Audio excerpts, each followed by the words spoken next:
incentive to watch. Yeah. By the way, Myles Garrett, I think he won.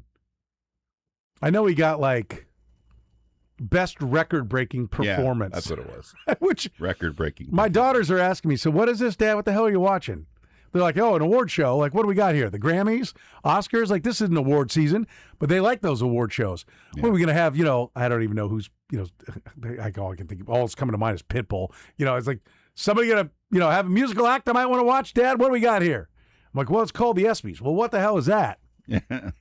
Well, it's this kind of fake award show they came up with like 15 or 20 years ago. 34 years ago, when they mentioned it was 1992, the Jim Valvano speech. 34 years of ESPYs. I like them.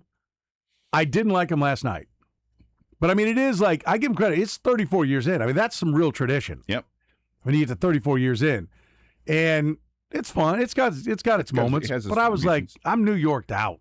Yeah. Like I said, I'm happy for the players of the New York Knicks. I got not even 5 seconds. When I was in New York a couple of weeks ago, they still had New York championship crap at every turn. Oh, here, this knockoff hat. No, I'm not buying. I wouldn't buy if I lived here. Crying out loud. But yeah, it was on. I get why they do it. Yep. I think it's been a success if you're doing it for 34 years. But Myles Garrett won the best record-setting performance, which I don't know. I guess that's kind of, which is almost like which is the best record. He won it for 23 sacks. Yep.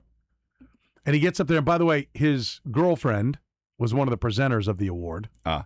Chloe, Chloe Kim, the half pipe snowboarder, 2-time Olympic gold medalist. And I'm like, well, I might give Myles Garrett doesn't win this, and like, why did they do this? Why'd they put it? Look, we're going to put the couple together. Gosh. I mean, it is awfully staged on that kind of thing, on the different things that are there. But then Myles Garrett wins it, and he comes up. He's like, never thought I'd win it. I didn't put together a speech. What do you mean you never thought you'd win it? Your girlfriend was presenting the award that you were up for. He's like, oh, she did a great job keeping a secret. Like, I know she knew. Why do you know she knew? They handed her a card when she walked out there. The only reason you'd know is if that she's like, I'm presenting this award. Well, then write a speech, sleuth. A couple of thank yous for some folks. And which it is awkward. I want to thank all my Cleveland Brown teammates. Screw them now, but I want to thank them, Yeah, I'm out. Aaron Donald, hope you're watching. I won the record-setting performance award. Come on back. I want to thank my ex-teammates. Yeah. But I was like, he's pretty like, and Jalen Brunson's like, well, this is for the fans. Thanks. But he might be like, I'm tired of this. I think it just does speak a little bit to it. They all go. Yeah. So I'll give them that. They show up. The only ones that weren't showing up were like best female athlete was Aja, the Las Vegas Aces. Asia Wilson. Asia Wilson. She was the only one because they're in the midst of their season right now. So they're going from one game to another. They're not on a break. They may not have played tonight because the WNBA is on ESPN, and so ESPN's like, we're not playing any games tonight. We're going to do our award show. But there are a couple of different things that involve WNBA players. Dan Patrick did not present the award, just in case you're wondering out there. True story. But for the most part, everybody was there. And the host was Marcelo. Yeah, I forget. Not Rodriguez. No, Marcelo from Saturday Night Live. Been on a couple of years on Saturday Night Live. Very funny. He does the great. He does a really good job on Saturday Night Live. Marcelo Hernandez. He was a little over his. Yeah, a little bit out of his element with this one. He did do a great thing. We're now going to set a record for the most Dominican baseball players named in 1 minute. Because I guess he's Dominican is my assumption. And he started firing off names, and he was doing it more than a name per second. And as he was saying them, they were putting up pictures of each one. And he went through like all the alus. He started, I think he was maybe even going, he wasn't going alphabetical because I remember who was last. Last was David Ortiz. And, but he goes, Manny Lu, Felipe Lu, like when he went through the alus, like that was very, very well done. Yeah. And then he turned around and goes, by the way, they're missing this. There's actually 2 of these, and they forgot this one. But he was actually done. He took a break. He goes, he's going through in about like 22 seconds. He's got about 30 up there, and he goes, George Bell? And then back into the Latino-sounding names. That was very well done. That was the highlight for him hosting the ESPYs. But then but he finished up with at 46 seconds. He had 14 more seconds. He could have kept throwing names out. I think he even went faster than he thought he would go on doing it, even with and that was even with at the end. He goes, and of course, my uncle, he's here tonight, Big Papi, David Ortiz. So, he does that great. He does the great Sebastian Maniscalco impression. Who's I love when someone apes him because, boy, that act gets old quickly for me. Okay. I love the parody, and he nails it. Oh, he so does. perfectly. He does a great job. But yeah, he's very talented on Saturday Night Live. Yeah. I think again, I think he's pretty young, and this is a pretty big show. I've never seen him host anything else. To be getting that, he did fine. He did fine. I think it was just a little bit. He learned a lot from this one. I think he'll be better the next time he does it. But he's a funny guy. I agree with you. All right, we got a lot to get to today here in the program. Coming up a little bit later on in the 3 o'clock hour, Peter Yates-Enoch will join us. Todd Lebo will join us. We'll play There Can Be Only One, a little Stump the Chumps. Coming up in the 4 o'clock hour, Blair Kirchhoff joins us. And in the 5 o'clock hour, David Lesky talking your Royals baseball. Mm-hmm. In your face, Curtis, with some Royals baseball. That's right. Is what I'm saying. That's what we're saying. I'm saying that too. That's the issue here. Is some Royals baseball coming your way with cheese? Yeah, well, we'll find out.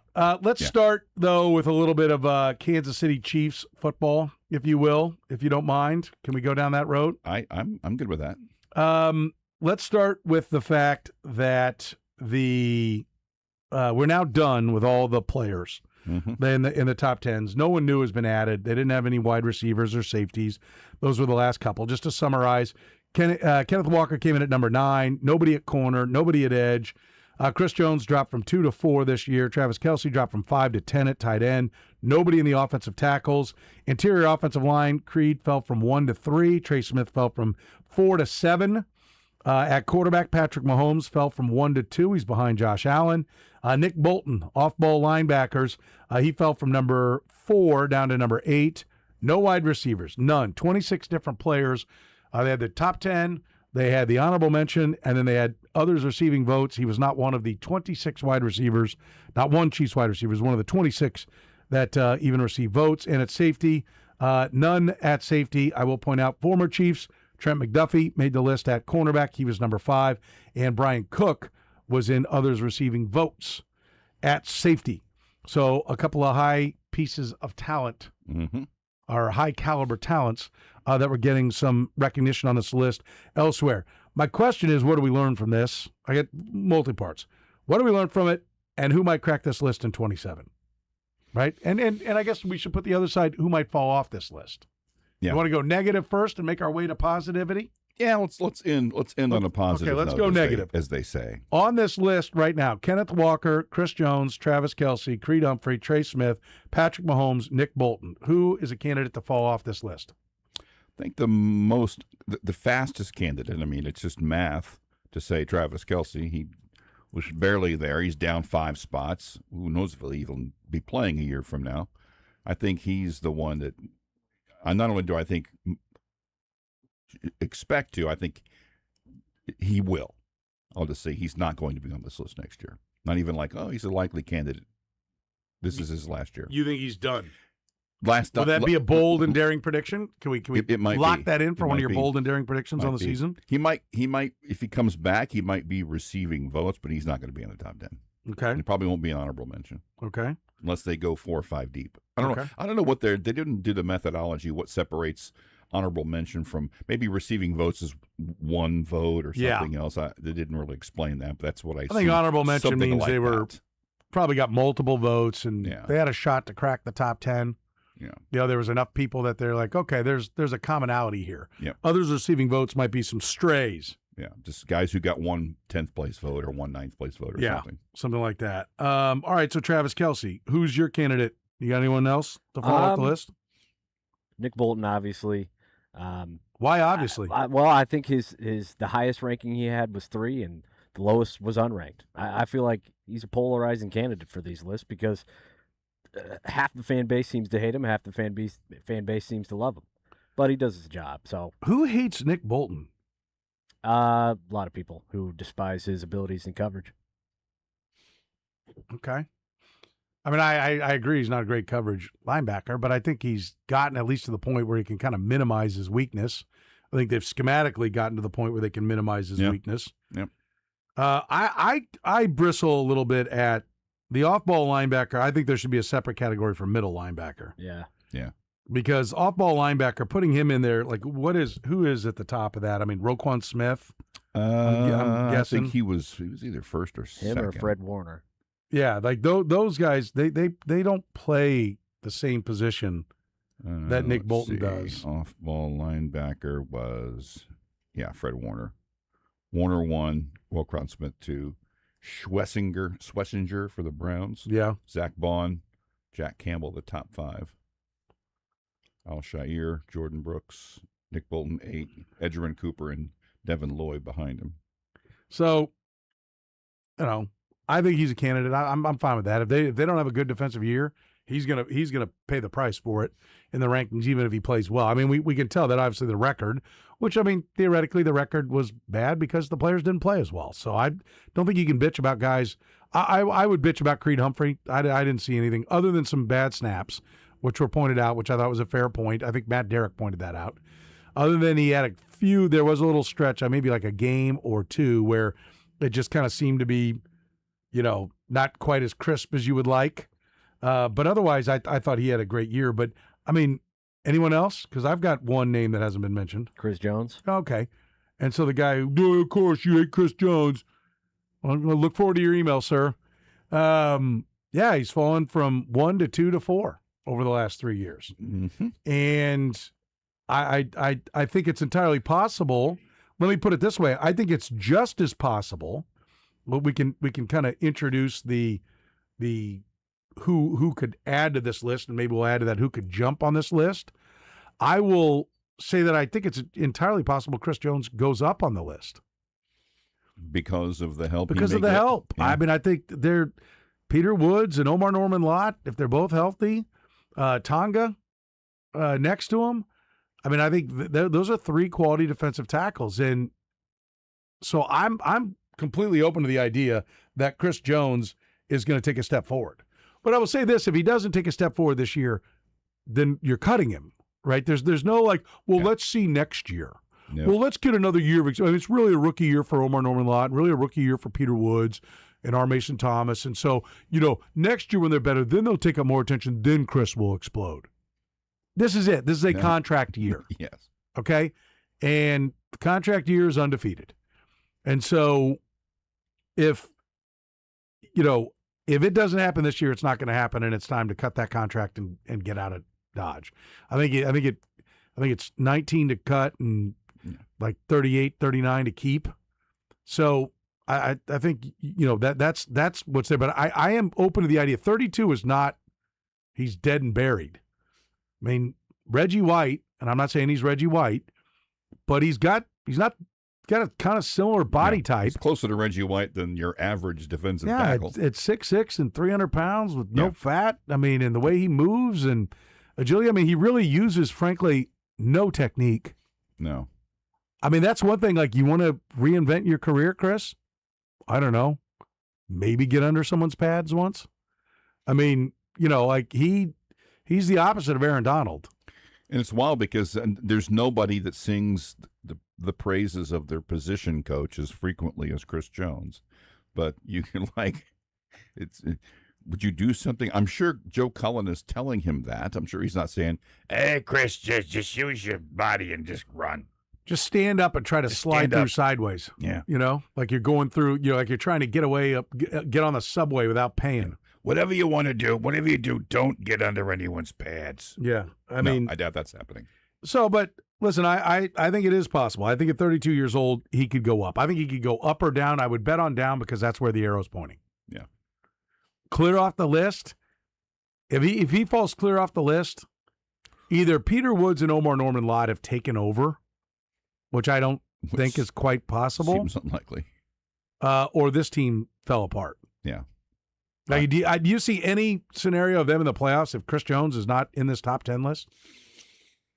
I mean, just from really. the $48 million cap hit or 45 or whatever it is. Yeah. I mean, just off that big a chunk of your cap can't suck. Yep. It can't be okay. The money that it needs to be top 10 in its position, or it's real tough to see how this all comes together. Yeah, the big money tickets have to perform.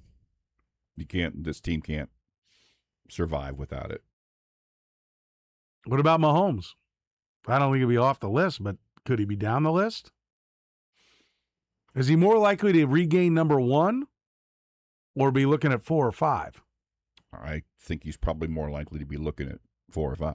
If the offensive performances of the last 2 or 3 years continue, then he's going to continue to fall. If he misses 3 games to start the year and this offense comes in at 21 again, like the shine is off. Yeah, because we've kind of processed all the possible buts.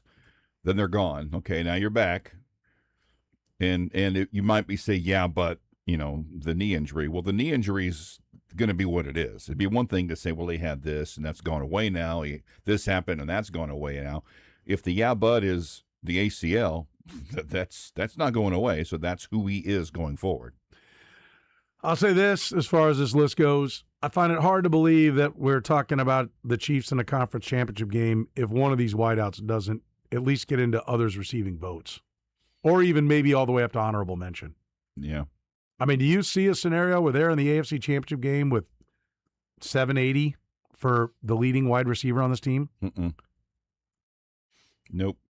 I mean, build for me the case of a 12-plus win team that the wideout with the highest numbers. Like the case would be, I'll do it for you. The case would be Rashee Rice 780, 700 for Xavier Worthy, and 600 or 700 for, Tyquan Thornton getting you to 2,000, and then a real surprising 600-700 yards for Cyrus Allen as a 5th-round pick as kind of another slot guy. And you get 2,600 from there, and then Kelsey has 1,100-1,200 yards. Yeah, he finds a fountain of youth. I don't think there's any chance that happened. I don't think it's going to happen. There is a chance that it happens. Yeah. If that happens, and then Kenneth Walker, who, by the way, you know what the betting total is on Kenneth Walker receiving yards? But it's... What do you take a shot? 400. Okay. He's been around 250 to 300 every year, so I'll say... Overshot. I can already tell. I'll say 275. Well, he's not playing for the Seahawks. That's true. I mean, he's playing for the Chiefs. I'll say 275. 299.5. So 300 gets you over. Yeah. So the idea now, it could be like, okay, he'll run Christian McCaffrey. but we've got DeMarcado down for 400 receiving. The Chiefs running back total for receiving yards last year?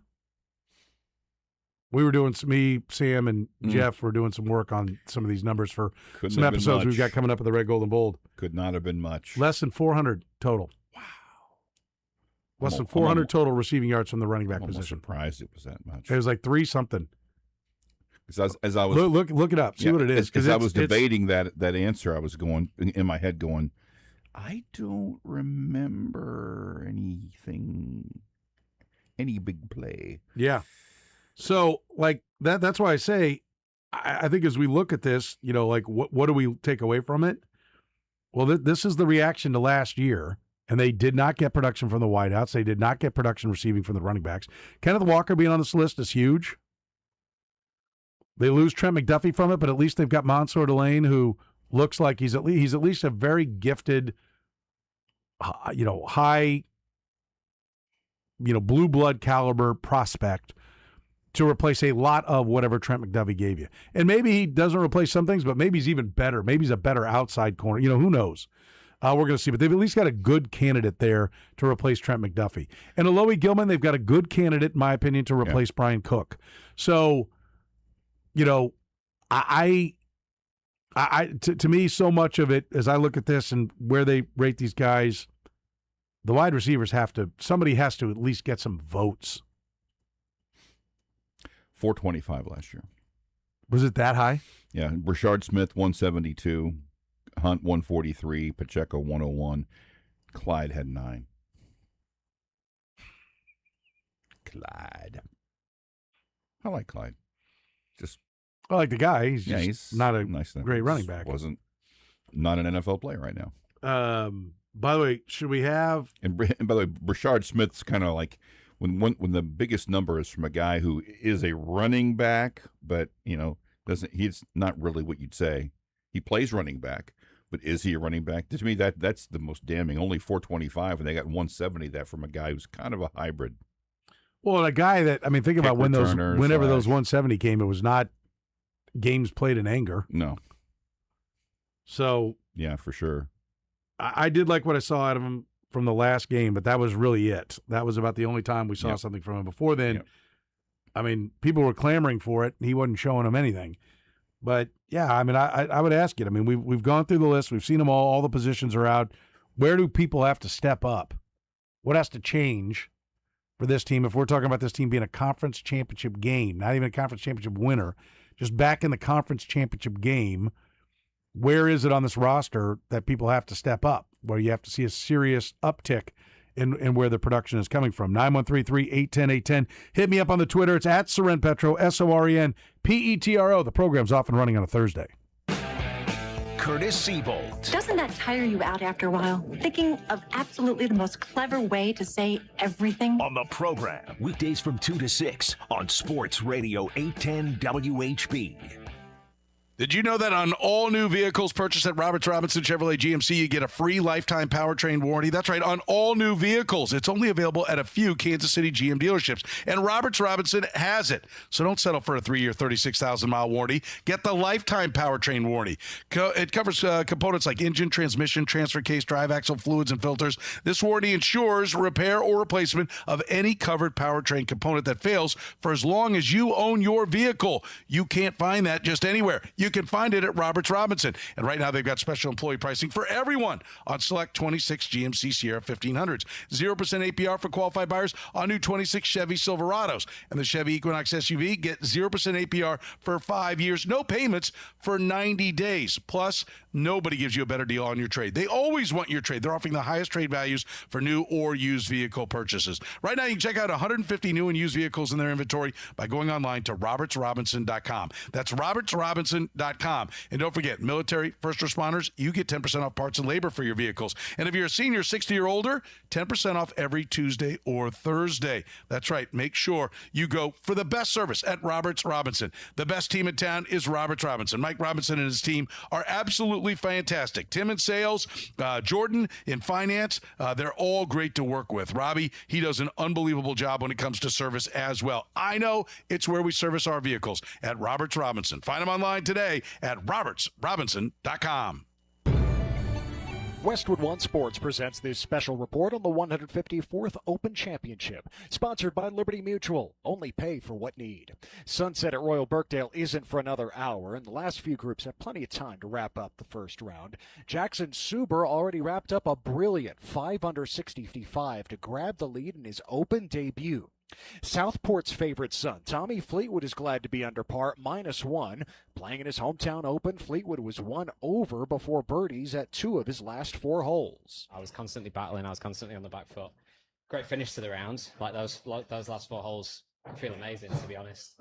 So yeah, I'll do a bit of practice now, and hopefully, tomorrow I can sort of feel like I have it a bit more under control and sort of have a few more opportunities. Rory McIlroy has missed quite a few opportunities. He is 2 over with 3 holes to go, 7 off the lead. I'm Ted Emmerich, Westwood One Sports. And Doug. Limu and I created a trick to help you remember that you can customize your car insurance and save with Liberty Mutual. You see, the shirts Limu and I wear are yellow, and yellow is the color of lemons. And lemons grow on trees, and trees provide oxygen, and oxygen helps us breathe, and breathing is how you live, and you can live more life when you save money by customizing your car insurance. I agree, Limu. It's really quite simple. Only pay for what you need at libertymutual.com. Liberty, liberty, liberty, liberty. When you first saw her,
Good song.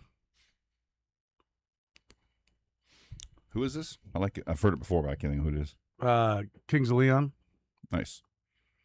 Sounds. It starts out like an So old, I need to make Kings of Leon a 60s song. feud category, I guess. I don't even know the name of the album. I got like 4 of their songs on my phone. Starts kind of like they got the 2 big hits.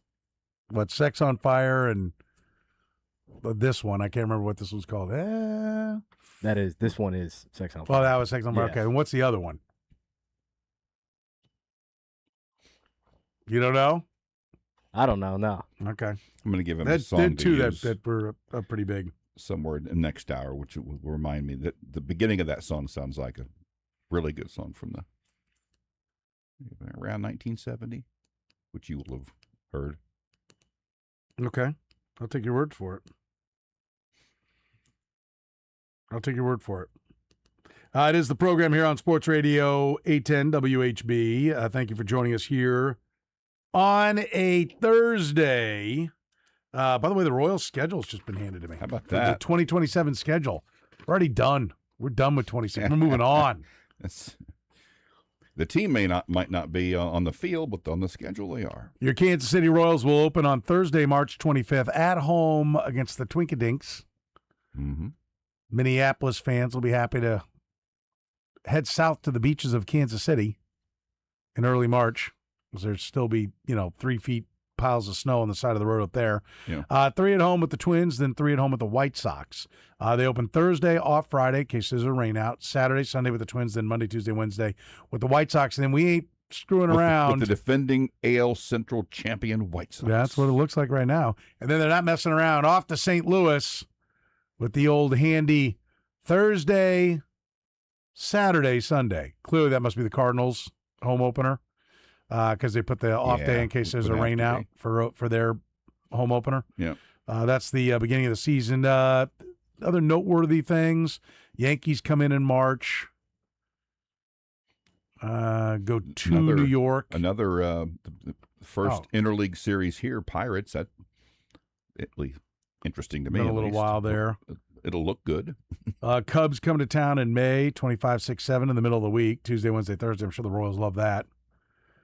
Let's see.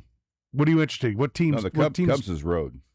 Dark is the home. Oh, okay, you're right. Yeah. So Cubs. The Reds can't even here. get a weekend trip to see your sister. Nope. You're going to have to take days off to go see your sister and catch a game at Wrigley this time. I'll live. Ellie and the Reds will be here for I don't care. 3-gamer. What else? Give me a team. Tell the kid to say a team that fancies. And he'd be like, oh, I'm interested in when that team plays here. Or we go there. He said the Reds. The Reds? Curtis just said May 3rd through the 5th. Oh, the Reds coming to town. Where did you land on the Reds? How about the Dodgers? You just I don't. The Dodgers? The Dodgers are. Oh yes, they do. They come here in September, 3rd, 4th, and 5th for a weekend series. Yeah. But I won't be there because I'm not here anymore.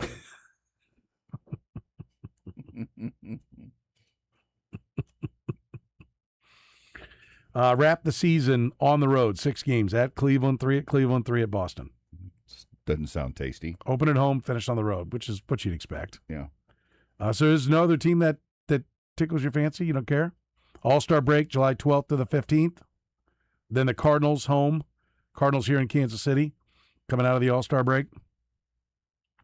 If you wanted to go to Seattle, I'm kind of intrigued by that one, 9, 10, 11 of July. It's a ballpark I haven't seen that I'd like to see. At Philly. It's a place they don't go often. August 6, 7, and 8. You can have it. Too hot. Not messing with it. Yeah, probably so.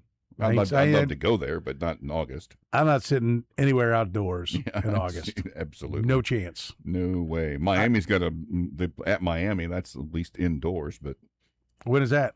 August 27, 28, 29. I'm not going there either just because I don't want to walk in. Yeah. It's that. And I'm going to tell you, I went to Tropicana Field in Houston, which they're probably about ready to demolition that and build a new stadium in Houston. But it did not get cool in that building. I mean, it was not as bad as it was outside. Yeah. But it was still not comfortable. I'm like, come on now. Yeah. Now, I will say I was in the Diamondbacks park. Now, it's been 20 years ago, and it did get cool. It was 110 outside, and it was pleasant inside. And that was 20 years ago. So if you're like, it doesn't anymore, no, sorry. I'm sure it still does. It was back then. But the Royals schedule's out. You can look it up. There it is. It's there. 913-3-810-810, Talking Chiefs football. Who has to come around? Who will fall off this list? Who will gain this? Who will be added to the list of the top 10s? The prime candidates that are not on it, George Karlaftis, probably the last chance that he has to take a step forward. But this season he's going into is the year that it all came together for Trey Hendrickson. Yep.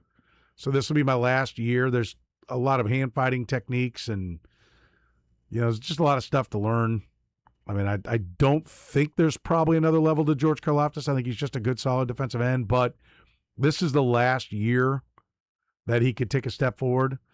I think with a 10-sack performance again, even if it's 10 off, he just got the ones he should get, not like, or maybe he got a little fortunate and got 10 sacks off, that's a high sack to pressure rate. He might get some others receiving votes, but I do still hold out hope that there could be a Trey Hendrickson blossoming, because that's what happened down in New Orleans with Trey Hendrickson. I think Mansour Delane is a candidate.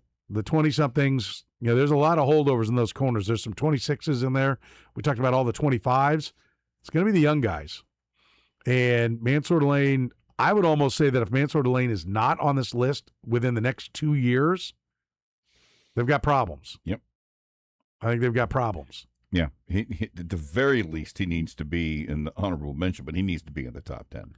Now, if he doesn't get there, but Noel Williams does, fine. Yeah. They need somebody to make this list. Well, what I found interesting, Jalen Watson was nowhere he was not mentioned in these lists. No receiving votes, no honorable mention.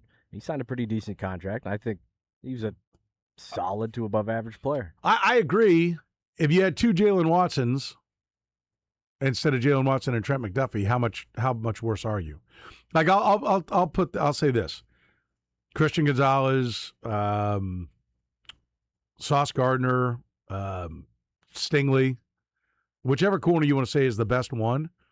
You can have him and even Trent McDuffie and Riff Raff, or you could have 4 Jalen Watsons. Which would you rather have?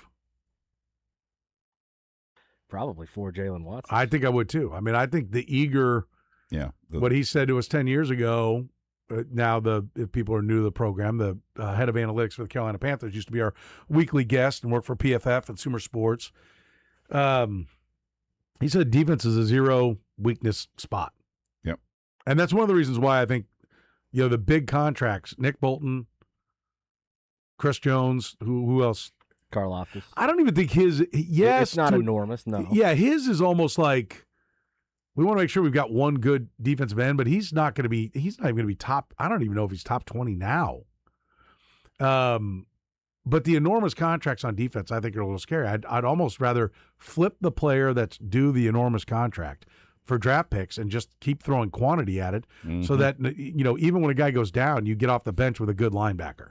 Guy goes down at corner, okay, your third corner becomes your second, but he was already rely on your best assistant coach. Yeah. To put things together, assistant coaches. Yeah, and don't get me wrong, I'm not saying I don't want a true number one corner. I do. I'm just saying that, if given the option, what's ideal? Well, I'd like Trent McDuffie and Sauce Gardner and then 2 Jalen Watsons. That's ideal. That's what you want. But I think the key is if you have a crappy third corner, they're going to smoke you. Yep, we've seen it. Yeah, we've seen, and they find that guy and they destroy him. Whether it's Najee Johnson or Jamari Conner, whoever they put in that spot, every offensive team went, there's fine 13, fine 27, whoever it is. Matt Stafford looks out there and goes, that's the guy I'm going at. Yep. And I think that's the flip side to the offense, and not to have a slobber fest over our buddy Eric Eager, but he also wrote the thing, and it was going into the Super Bowl in 20, the first Super Bowl that Pat won, and he talked about the importance of the number 3 wide receiver, that the number 3 wide receiver is one of the most important spots for a playoff team, because everybody has 2 good corners, but they don't necessarily all have 3. And so that's why, to me, getting quality depth at the wide receiver position, that's why they have to be better at wideout. Yep. Because you have to be able to attack whichever corner. It's like, if you run out there, it's like, okay, great. You know, look, that's the weakness. There he is. 22, that's the weakness. We're going at him. Oh, he's on Justin Ross. Right. Well, and the Chiefs issue. We'll throw a jump ball to try to gain 6 yards. Yeah, I mean, like that was what Justin Ross brought to the table. You know, he was like the 7th wideout they were keeping. I recognize we all loved him at Clemson that freshman year, but he really couldn't do anything but win a jump ball. You'd be like, oh man, he just ripped it away from him. Yeah, for 5 yards. Yep. With no threat of ever getting behind him, of ever beating anybody. And if you look at this group, where the Chiefs are in trouble is they've got the top 2 guys are playing more like the guy you'd like to be your third wideout, and your third wideout is the guy you'd like to be just depth. They don't have a 1. They don't really have. They may not have a 2, and the guys who are the 1 and 2 are playing like they're. But you'd want your 3 to be playing. I mean, if let's flip the draft. The Arizona State kid, Jordan Tyson, right? Wasn't that his name? Mm-hmm. If they take him, they sit pat. Because where did he go? He went 8 to New Orleans. Yeah. Went 8 to New Orleans. Yeah. But if you don't move up, because Cleveland was supposedly locked into the tackle, maybe he gets to you at 9, or maybe you move up and take him, and you don't have Mansour Lane, but you have Jordan Tyson. Are they a better team? I mean, that's going to be one of the races we're going to watch. Yeah. Because the injuries are a big question mark with that kid, but the ability is really there. Like, but I mean, there's question marks in your receiver room already. Oh, for sure. Arguably bigger ones. For sure. But I can see them saying, like, we don't need to add another question mark. We need to add another sure thing. Yeah. Well, that sounds great, but you didn't add anybody till the 5th round. I mean, is Cyrus Allen's the sure thing? Yeah. Like, I think he's going to be a nice little slot guy. I mean, his get-off does seem to be pretty good. He seems to be really elusive and bouncy and springy when coming off that line. Can run routes. Yeah. So, I mean, I think he's going to be a real good draft pick. I'd like him if he was Albert Wilson. You know what I like? I like him as a slot guy that this year is serving an apprenticeship and then allows you to walk on Rashee Rice. Yeah. Who plays in the slot. Now, he's going to play it differently. He's going to play it elusively, more like Julian Edelman, as opposed to the physical style that Rashee Rice brings. Mm-hmm. But to me, and at no point do you look at your roster and go, we are set everywhere. And so wide receiver, they're not as good as you'd like to be. But like next year, a true number 1 guy has got to be a top priority. Yes. Do you like I think, I don't know where it came up. It's, the TikTok or someplace. There was like an Albert Wilson highlights package from his years here, and I'm like, oh, that's who I compared Cyrus Allen. Love to have him be Albert Wilson. That's what I think he looks like. If he's that guy, I'll take it. But I want him with 2, but much better guys ahead of him. But it's been since Tyreek Hill that there was the guy. I mean, Juju maybe a little bit that first year, but the guy that can run something 15 yards and out, at 15 break in, then turn out, and catch it at 25, 30, like. Xavier Worthy's supposed to be that guy, but Xavier Worthy, all his production seems to come on drag things and underneath, and they don't have anybody who goes downfield. Well, we hope, is it Chad O'Shea, the new? Yeah. His coaching abilities are going to get an early test, and the results will be easy to see. Yeah, for sure. I mean, I think he's, he's going to be one of our, when we're like, okay, what are we looking at in camp? Chad O'Shea. Mm-hmm. How's he coaching them, and are we seeing more production we saw from them? We saw that he was really coaching them, in the OTAs, but what does that mean? Do they pick it up? Mansour Lane can make this list. George Karlaftis can make this list. I think Kingsley Suamataia would need to take a big step forward. I think he's going to just be more of like, LDT. Yeah. Right? I think he's just solid guard. But it's fine if your tackles are good. Going into year 2, last year was like being a rookie year in guard. Year 2, there's still the potential for him to take a step forward. Josh Simmons. Yep. Needs to be at least on others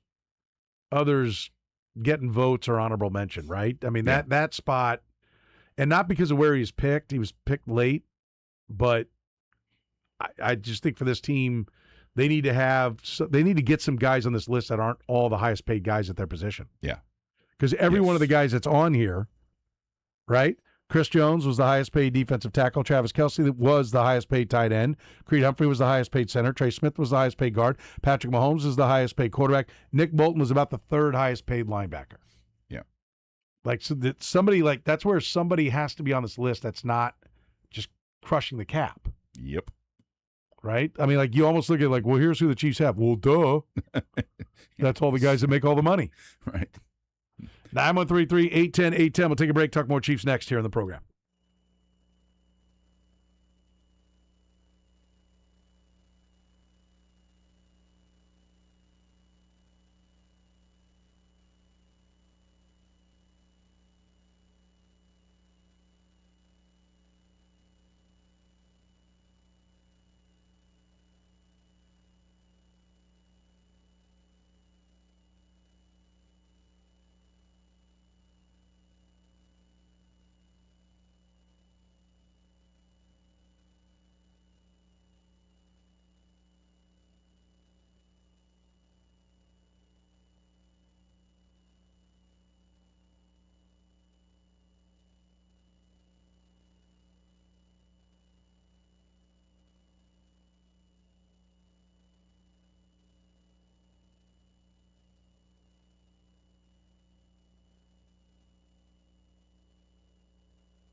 All right, wrapping up hour number one. Coming up next hour, we'll play There Can Be Only One. Got a couple of questions I really like there. Stump the Chumps coming your way as well. You can get a free oil change at Big O Tires. The team you trust, just send a final Chumps question to Kyle at 810WHB.com. We use it. You get a free oil change to Big O Tires, 13 locations around the metro. Book your appointment today at BigOTires.com. Talking about the Chiefs. Gonna need some young guys to step up. That's the point of the exercise. Gonna need some of the youngins to step up. Gonna need wide receivers to step up, and I don't know that that's going to happen. All right, we will take a break. When we come back, we will get to There Can Be Only One. Later on, Blair Kirkhoff with us, David Lesky as well. You're listening to the program here on Sports Radio 810 WHB.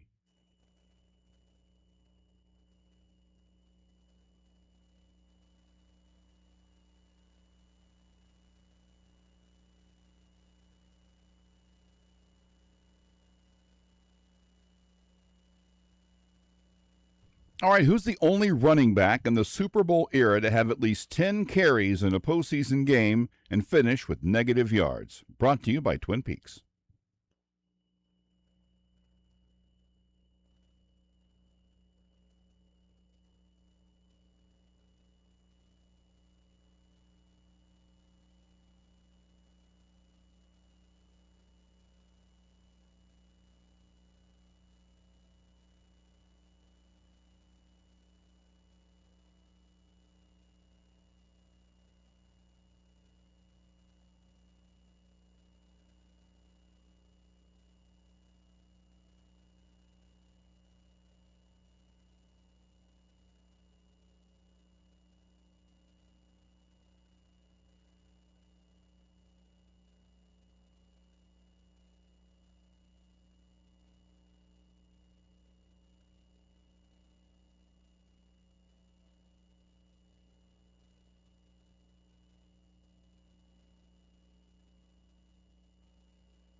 There can be only one right answer. That's right. Time to play There Can Be Only One. Petros, Seabolt Collier. We're now welcomed by the great historian, author, man about town, Peter Yates Enoch, and, of course, Todd Lebo. I'm just a guy. Sick of guys named Todd. Pete, how are you? I'm doing fine, Saran. How you guys doing? Doing pretty good. Good. You know, Good. it did. You know, this is my second wardrobe change today. Really? Yeah. Went to, really third. Did you get rained on? Well, you know, because I had exercise clothes. Sure. Yes, but then, I but then got I to say, showered. you got a very impressive. I was literally like I jumped in a pool. And I don't think it's Really rained over rained. here, but where I went to lunch, just getting from the car, I had to make a couple trips back and forth, It helping some rained really people to hard the car. for about But 2 minutes here. Right. Really hard. well, it was like 25, 30 minutes, just literally just east of here. I don't remember that being said that it was happening today. I didn't either. I'm I like, don't know. I got out an umbrella. Do you know the last time I got out an umbrella? Been a while. I don't know. I'm asking you. You I had don't know one, when but I've you got had- out an you umbrella. had one? The That's Royals- nice. I had one You in the knew where back it of the was. car. Well, I've got everything in the back So of the the car. Royals have already called off next week's ball game? Maybe so. Is that what it is? Well, they got the Is it rain? 2027 schedule out. They already got a rain out somewhere in there, probably. Yeah, they call it off a week in advance, or they put the tarp on the field and it doesn't rain for 5 hours. Yeah. Or they find Vince Coleman in it. Yeah. Oh, boy. I'm sure it's a much more difficult job to predict Or that weather. Ken Harvey behind it. or somebody's hurt and they don't want to go out, or they're on their 5th bullpen day in the last Let's just wait. 3 Let's weeks. Just wait and see what happens. What is it a good sign, Pete, that they've already put out next year's schedule? Oh, they're getting better at this. It used to be so late. They have their computers now instead of people doing it, right? I don't know. Is this one? Did it come out this early last year? It's pretty early. It comes out about now. Does it? Yeah. Oh, okay. So It's you Right came about in. now. No, I You're thought the it one was that got funny. me going on I that. thought it was funny. All right. Let's Okay. skip forward. Yeah. Let's go ahead and take a look. All right. You boys ready? I'm ready. There can be only one right answer All right. here. Sir. You know that's the case. All right. So let's start with this. God, I did not realize the tangle I got going on here with the. Please turn the video on. Watch Petro untangle us. Was, Of course. Wow, this was my first time putting a pair of headphones on. Good Lord. Not an we'll, easy job. we'll start with, the Royals have been mentioned. We'll start with some Royals baseball for you. Seth Lugo, Pete's guy. his final ERA. It's currently a 4.56 right now. What will it be at the end of the year? Last year he finished with a 4.15. Year before that, straight 3, homie, and then a 3.57 has been his last 4 ERAs. According to my extensive notes, it looks like I started last week, so Curtis is up. 4.77. Ooh, 4. So the free fall has not ended, you're saying? No. Okay. But Okay. it won't continue to really blow up because it's not going up that much. Yeah, well, it But gets it ain't- harder it to ain't going push down. it higher. That's true. Yeah. It ain't going down. All right, Todd. I just had in my head 444. Okay. Pete? Let me ask you this. How much would it take to get him down to a 3.9? To a 3.9? Take a hell of a year. No, Yeah, that'd be no. pretty good. No. Would it? It wouldn't take that Okay, much. I'm going to go 3.9. Okay. Say 399. 399. There you Yeah. go. 3.99? Yeah, Okay. there you Gonna go. get him under 4. Kyle? I'll say he gets down to about 4.3. 4.30. I think he tinkers around. He finds something. I think it's better than this, but I don't think it's going to be a whole lot better. 4.15 last year. Put me in for a 4.22. 4.22. I just went back and looked up. August 26th, the schedule came out last year. So this is earlier. So this is quite a bit earlier. Yes. This is earlier. This is like, look over here. Yeah. Major League Baseball says, we're playing baseball next year. I promise you. Oh, yeah. We got the schedule out. That is true. It made it. The Royals probably don't have anything to do with it. It's no, probably the MLB. league's done it, yeah. Yeah. This is that we're pressuring the players. We want the fans to know what they're going to lose. You're gonna if lose these out guys on aren't this going to come in and March play. baseball. We've already put the schedule out. You guys can't cancel now. Things out, man. People have bought tickets. Have they? Dozens. No, they haven't. They haven't bought tickets. Tens of tens. Tens of tickets. All right, Travis Kelce's. I can't believe we hadn't done this. I looked this back. I went back through all the questions. I thought for sure we'd done this. Travis Kelce's total yards receiving this year will be what? We go to Todd Lebo. What was he last year? 7 or 8. Here's the last 4 years: 851, 823, 984, 1338. Did he sit out last year at the end? No, he didn't. He played. I So, think. like, why? Everyone was like, oh, he's in such better shape. So he had 28 more yards last year than he did the year before. Did have not Patrick Mahomes throwing to him the last That's 3 true. weeks. That's almost like being hurt. I'm going to say he's a little bit better. Let's get him to 901. 901, says Todd. Pete. All this 1,640? 810. There you go. 810, that's a good number. I like that number. Yeah. All right, Cal. I'm going to say he drops to about 750. 750. 50. 750. I think the decline comes. I think they're going to play action. They're going to run more. They've got to get the ball to the wide receivers more. Put me down for a tidy 798. Curtis. I'm going to say 2,000. right at 850. By the way, the last 850. last three games last year, he had 9 catches for 54 yards. Really getting him down the field. Yeah. Enough 4 yards. All right, never mind. 198. Let me redo that. Including 6 That wouldn't be a yards against Tennessee. bad guess on Just this. go Like low. you just guess that he got hurt. Yeah. Or something like that to go low. But no, I'll stick with my 798. Stuck in New York. Who wins the World Cup, Pete? Again, España, todos los días. What I don't know what you said there. Spanish every day. Spain every day. Every day of the week. You're saying you picked Spain? I don't know. Do we ever have that question? We did have it. Yeah, I And took I missed Spain it. before. You did take too. Spain before? I took Spain from the get-go, I took yeah. Spain too. I just don't remember when we asked that, but My team hunkered down yesterday and lost. Yeah, I really they- thought France was going to do me in, but Spain came through. their defense wins championships, Pete. Well, I know nothing about the game, but I've enjoyed it. Kyle. I'm going to go with Spain as well. Okay. I'm on Spain, was on Spain, still on Spain. I don't know if you know this, but the rain in the Mainly on the plane plane. Lady of Spain, I adore you. falls mainly on Spain. Can't finish that True. song. But I think I got that backwards, isn't it? the rain in in Spain Spain falls mainly mainly in the plane. But I'm not sure if it rains in New York. I'm going to take a flyer on Argentina. Messi, it's team of My Argentina. I am team too. of destiny. I got to watch him play a couple times with my eyes. You going They Argentina? Yeah, they don't go away. Why must you hate? I don't hate. Don't cry for I me. don't hate. By the way, the odds on the match, have you seen them? What do you think they are? What do you think they are? Probably very even. Well, lay it out for me. Spain's a very slight bit. 1+110 maybe. One plus 110 for For Argentina, Argentina, yeah. and minus 110 or 110. minus 120 for Spain, Yeah, something like that. that. You got minus 150 Spain, plus 130 Oh, Argentina. really? A little more of an So upset. Spain a little bit more of a favorite than you Their would have defense thought. is unbelievable.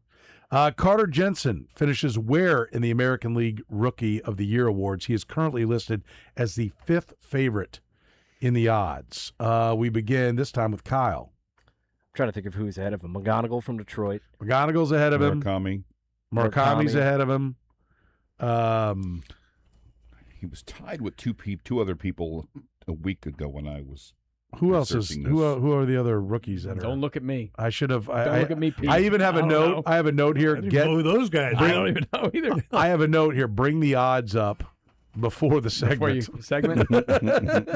Travis Bazzana, is he up there? Could be.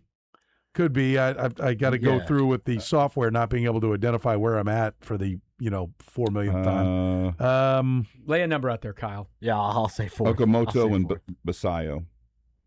Okay. What are these words they're saying? Okamoto of Toronto and Basayo of Caillou Baltimore. Sakamoto? Kevin McGonigal, Manataka Murakami, That's the guy from the Kazuma White Okamoto, Yeah. Samuel Basayo, and then Carter Jensen. And then Bazzano's right behind him. Things have changed since Robin Roberts. Yes. They really have. Good Lord. What stupid ass. It's like the Okay. What's your number? Who goes after Who- Kyle? what- I said 4th. I said Kyle 4th. said 4th. After Kyle is me. So settle down, Todd. No, I think he's going to move up. I think he's going to have a good, because he's on my fantasy team and I need it. That always works out. And it always works out. I think he finishes 3rd. I'm going to go 3rd. Okay, Curtis? Same. Hey, copycat. That's why I said I'll 2 just weeks stay ago. right where he is, 5th. 5th. Okay. Pete? those guys don't even after the top vote. They don't even care. They let their stooges do it. We'll do Fourth. Baseball writers have stooges. They have stooges. Sure they do. Larry Moe, Curly. That's passing about his stooges. Passon gave up his Hall of Fame vote. Did he? Yeah, several years ago. He's like, I'm not doing this. Too many stooges. Really? Yeah. Oh, he gave the whole You guys spiel. do a hell of a. That's a good show. Oh, he's great. Oh, he is great. He's fantastic. Yeah, 3. Third, yeah. Okay, there we go. All right, Pete's on board. All right, this is an important one. Will the movie The Odyssey be the biggest movie of the year? There's no shortage of Blockbuster's advertising. coming, right? And it's out there. I'm going to say it is the biggest of the year. I think this is going to be the one. I also think I haven't heard anybody talking about it, but my daughter made a good point. She Is goes, there another Marvel coming? there's a Spider-Man coming later. Yeah, at the end of the year. Spider-Man Can't could wait top for it. that. That's the one to think about. That's a good point, Todd. Maybe I'll go. Spider-Man's going to top it. The kid who plays Spider-Man's in this too. I'm going to say second biggest. I'm going Give to say someone second else biggest. a chance, kid. That's a good point. My daughter made an excellent point to me last night. She's like, Dad, I don't know about this. I'm like, why? I mean, I think it's going to be great. It's all filmed in IMAX. The director's great. All kinds of great cast. She goes, have you read the Odyssey? I'm like, yeah. She goes, it goes on forever. There's like 5 different locations. Tough one. Like, I don't know, like this should be like a mini series, Dad. They could do like an hour plus on each one of the locations. Is this just one? Or you're not going to get to the end of it and go, what's the deal? Because it's the first of 5 films. Yeah. Like I don't Is think this like it's the just Odyssey one. and the Iliad? Or is Oh, it yeah. in- Yeah. Yes. Okay. And it's got what's his name? Mark Damon. Matt Damon. Same thing. Mark Oh. Wahlberg, What's the Matt Damon. difference? Same thing. What's the difference? Matt Damon and it's got a big cast. Don't tell me. No, Spider-Man's in it. I can't remember what the hell his name is. Tom Holland. Tom Holland's in it. So you say no, or you say yes? I say second biggest. Second. We were picking actual numbers? Sure. Okay. Curtis? I think it will. No, I think it finishes third. Third biggest. Finished behind the Avengers movie. There's an Avengers movie? That's what I'm seeing here on the predictions. Avengers Doomsday. Well, who the hell? What Avengers are in that? Doesn't I have matter. no idea. Immaterial. I'm just going based on on betting markets. Super Mario is already at $400 million. Did you look up a betting market? I did. You scumbag. It's running the teleprompter over here. I'll take. Got a bet down. I'll take first. Okay. They're loving it up. I'll take first. Too bad they don't put odds on what the topics will be on the program. There's not Yeah. a chance that my wife's going to watch that movie with me. It's too long. I'll go with you, Todd. We'll go. Maybe Let's we should go. have a. We're having a. Curtis, will you go to see Spider-Man. that with us? No. See what? It's about something. The old. Odyssey? Maybe he would. No. I might. Oh. No Spider-Man, but yay on the Odyssey. No, not a yay. It was a I might. literally, I'll go for the Fellowship. I literally would go to almost any. I would say any movie, but almost any movie just to see Curtis go to a movie. go through there. I'll go for the Fellowship. My guy Dave over here at well, I don't know what our obligations are. So The movie theater. yeah, I got a guy at the theater. So yeah, You got a guy. He knows a Pete. guy. I haven't seen a movie in the theater since Fletch dies. So I don't even know anything about it. I mean, I had to read the Odyssey. Just at pick a one number, time. one I had to through read five. the Iliad. Okay, I'll take number 3. Okay. Third Yeah. biggest. The last 10 And I don't Paris ask was me your who's last number movie. 1 because I have no idea. You love the Spider-Man though, don't you? Oh God. They say these new I can't Spider-Mans wait. are really good. Yeah. We should point out that what is it, 2, maybe 3 times a year, Pete comes in full Spider-Man outfit. Yeah. Yes. You know, we're like, Webs himself up. yeah, like Spidey Enoch. yeah. So spry. Kyle, Yeah, he is. Let me ask you guys something. Did you guys see the Oppenheimer movie? I did. Yes. That was Christopher Nolan. This is Christopher Nolan. It's going to be number 1. Christopher Nolan is a He's very pretty high. accomplished. He knows what he's big doing. time. Okay. Well, now I want to go back to my original. Can't. That was a great spiel. I mean, Curtis does make a good point with the Avengers. but they might rob from The each other. Avengers, Kind of what like is that? Is that having 2 Dean Martin? MVP That's candidates. Comics. They got Avengers and Dune coming out in December. Dune 7. Dune 3. No, just 3. Just Dune 3. 3. Well, who did Dean Martin do? Who did he do? Did you He was just an ask Avenger. Dean Martin question? Yeah. Yeah, in was He was one of the Avengers. 2026? He was Was one of that the the Avengers? Avengers. Or was that Gold Diggers? What? The What Rat was it? the Rat Pack? Rat Pack. Rat Pack. Yeah, the Oh, there Avengers. we go. It's the same thing. Sammy, I think it is. Frank, Dean. Yeah, the they're Avengers. The Avengers sit around smoking butts, Bishop. smoking butts with a whiskey in their hand and singing Womanizing, tunes. out doing it. God. Okay. It'd be a good movie. That's a good concept, by the way. Who led on that one? Who was first on You that were. one? I was? That's okay. why you want to go back and change. So we go to Curtis. Mhm. Who wins the British Open? Quick, check the odds. I'm gonna say. I can't even see who's winning right now. Everybody, by the way, is going to the British Open leaderboard. No way the guy who's leading is going to win. No, not Never does. Jack Suber. Jack Suber. Then World ranked number D Brown. 88. SJM. I'm ready to go with my T. guy. Dietrich and R. McIntyre. Oh, I just like to say Rory, so I'll say Rory. Give me Cam Young. You gonna go Rory? Let me see if I can find Rory on here for you. He's around somewhere probably. Rory plus 34. I was gonna say Gary Player, Tough one. I think he's in. I know he's on the. He's already. Well, they're all done. Yeah, they're done. I'm Are they all done? I'm Cam Young. Yeah, they all should be done by now. Yeah. Where is Rory though? Good Lord. That'll be fun if Curtis wins that one. So you went Rory? Yeah. Lebo? Cam Young. Yeah. Cam Young. Rory's 85th place right now. He's plus 2. Nice. God. Feeling good. That makes you Feeling good. Just gonna make it that more enjoyable when I win. Projected cut line is plus 1.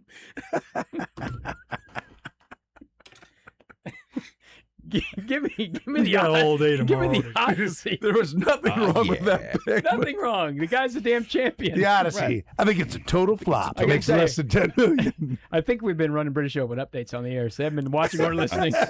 Nope. Probably the main story has been Rory McIlroy going to miss the cut. Well, McIlroy lost a limb on By the the way, second hole.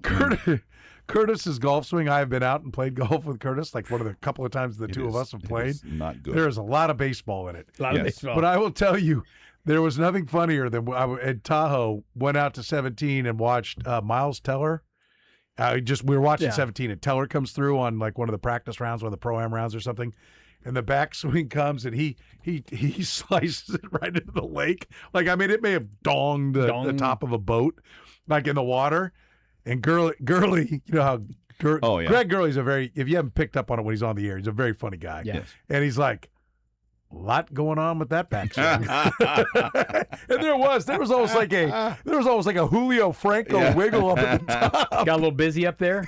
Yes, I was like, oh my God. Well, Curtis has got that same thing. for sure. The top of his swing. Will Clark. All right, you went Pete. Where are you going to I'll go? with Scotty. Scotty Scheffler. Uh-huh. Okay. See how Where's he's he? doing. I don't know. He's in 13th place. He's okay. Okay. Minus 2. Then we go to Kyle. Give me Sung J M. There you go. Sung J M. He's tied for second right now. With front running fool. I'm on Scotty. Scotty always starts slow. I think Pete's on it. I like him. Plus, nobody has a better eye for golfers than Pete Enoch. Said it for Curtis, years. baby. Yeah. For me. As that old saying goes, hey, how was your game today? I hit 2 good balls. I stepped in a rake. Yeah. Yeah, Enoch's a great golfer. I'm playing golf on Sunday. My second time this I year. told you I played with out in Estes Park. Played with who was Hale Irwin. Hale Irwin, and he said 2 words to me all day. Yeah, you're out. He said it 400 times. Yeah. And then sometimes you're still out. Oh, all right, Lebo, It's you've not got the fun. honors. Who leads the Royals in walks this year? Bobby Wood Jr. has 24. 39. He's got 39. Collins has 38, and Logan Thomas has 34. Vinny's a decent walker, but he doesn't play enough. I'll do Bobby. Bobby BWJ off the map. Remember, he had that sore knee. Pete, nothing surprising here, Bobby. He get a credit for the walk in the All-Star game? He should. No, he did not. Dang it.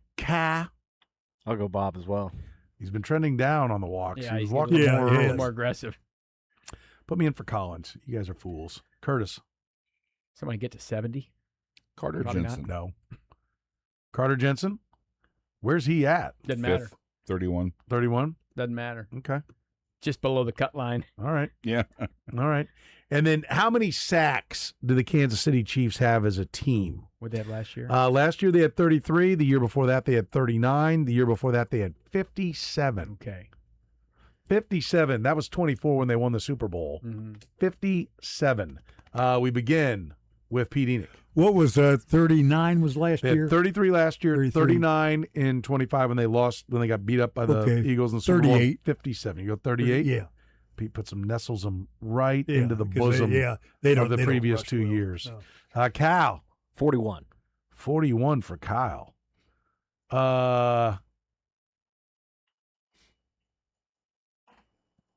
49.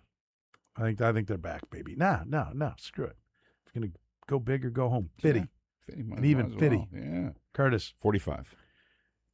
I'm Lebo. not doing this to be like this, but I was thinking 3 a game, and that's 51. I don't mean to step on you and only give you one number, but that's what I'm going to do, 51. Oh, you're such a punk. I'm sorry. Such a Thought punk. I would given you a little room there when you were in the 40s. There it is. There can be only one right answer. We'll see who got it right. I've been tallying up some of the past ones. We're not good. No.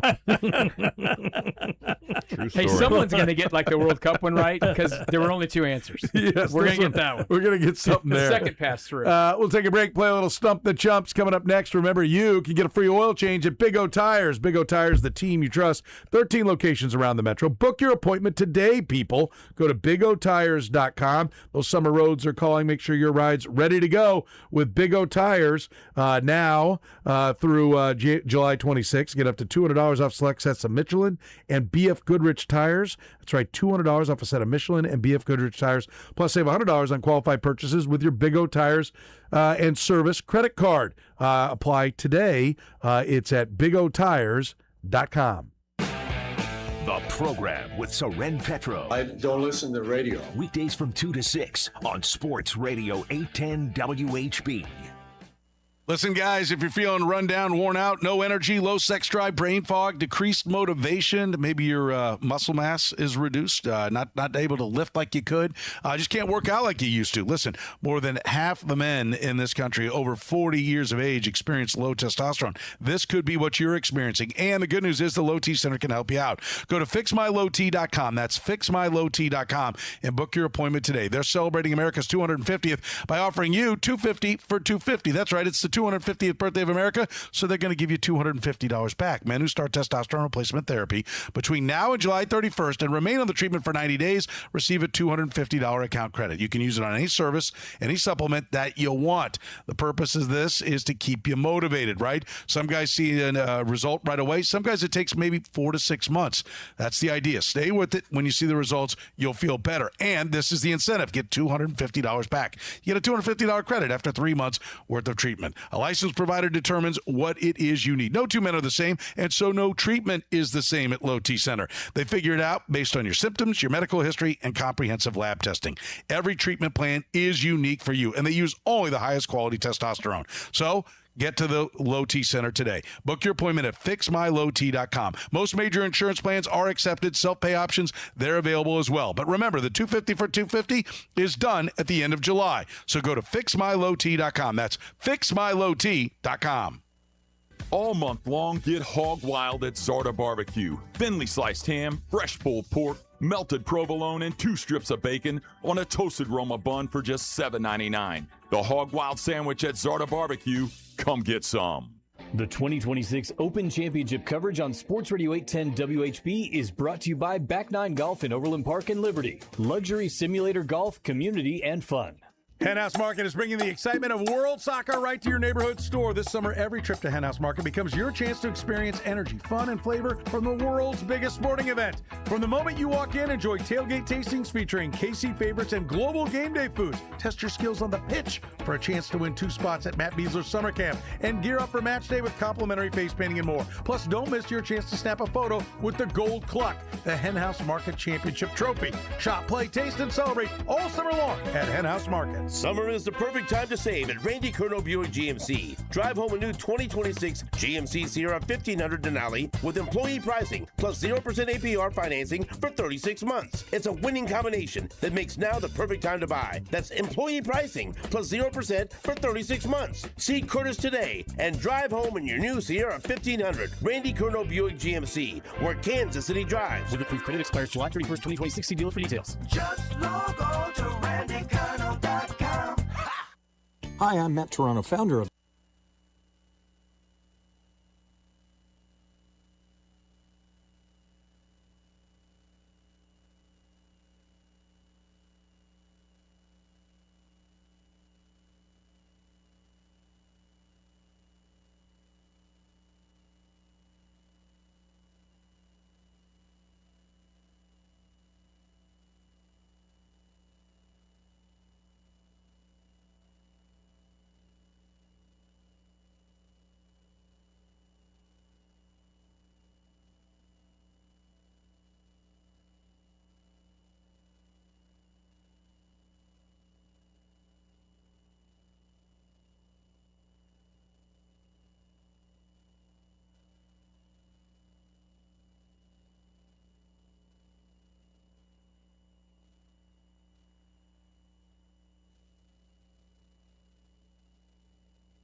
All right, time to play a little Stump the Chumps, brought to you by our friends at Big O Tires. If you give Kyle a final Chumps question, send it to Kyle at 810WHB.com. If he uses it, you get a free oil change from Big O Tires. They want to keep you safe on the roads. That's why at Big O Tires, they offer a free multi-point inspection with every service. Plus, they offer a free convenient shuttle for drop-off and pickup. 13 locally owned and operated locations around the Kansas City metro. To schedule an appointment, visit BigOTires.com. That's BigOTires.com. Ask about that healthy car special, too. That's just $39.95. Gentlemen. I'm ready. Are you ready? Yeah. Mm-hmm. All right. Feed time? Yes. I think so. I'm going to go with, I think you're going to be pretty good on this. I'm going to go with opening day for the Kansas City Royals. On opening day, there have been 24 players in the history of the Kansas City Royals that on opening day have started at third base. Lebo. I heard Pete first. No, not. Wait a minute. I heard Curtis okay, first. yeah. I heard Curtis first. Michael Garcia. Michael Garcia is the I more think I'm recent, in. and then we've got I was in. we've got Pete next. Oh no, is it Todd? Oh, George okay. Brett. Okay, George Brett. Yeah, go Lebo. ahead. Joe Foy. Take that one off the board. Joe Foy sure did. He Curtis. did in 1969. That's He one was their for opener. each of you. Back to Curtis. Me. I think Ty was before. Oh, me. where's that? Okay. Moose. Micah Mustaka Enoch. is there. Is it Curtis and then Pete? Okay. Joe Randa. Lebo. Joe Randa, the Joker, did it like 6 times, maybe 7 times. I can't remember. I just realized this has to. That was like grayed out the wrong thing there. Okay.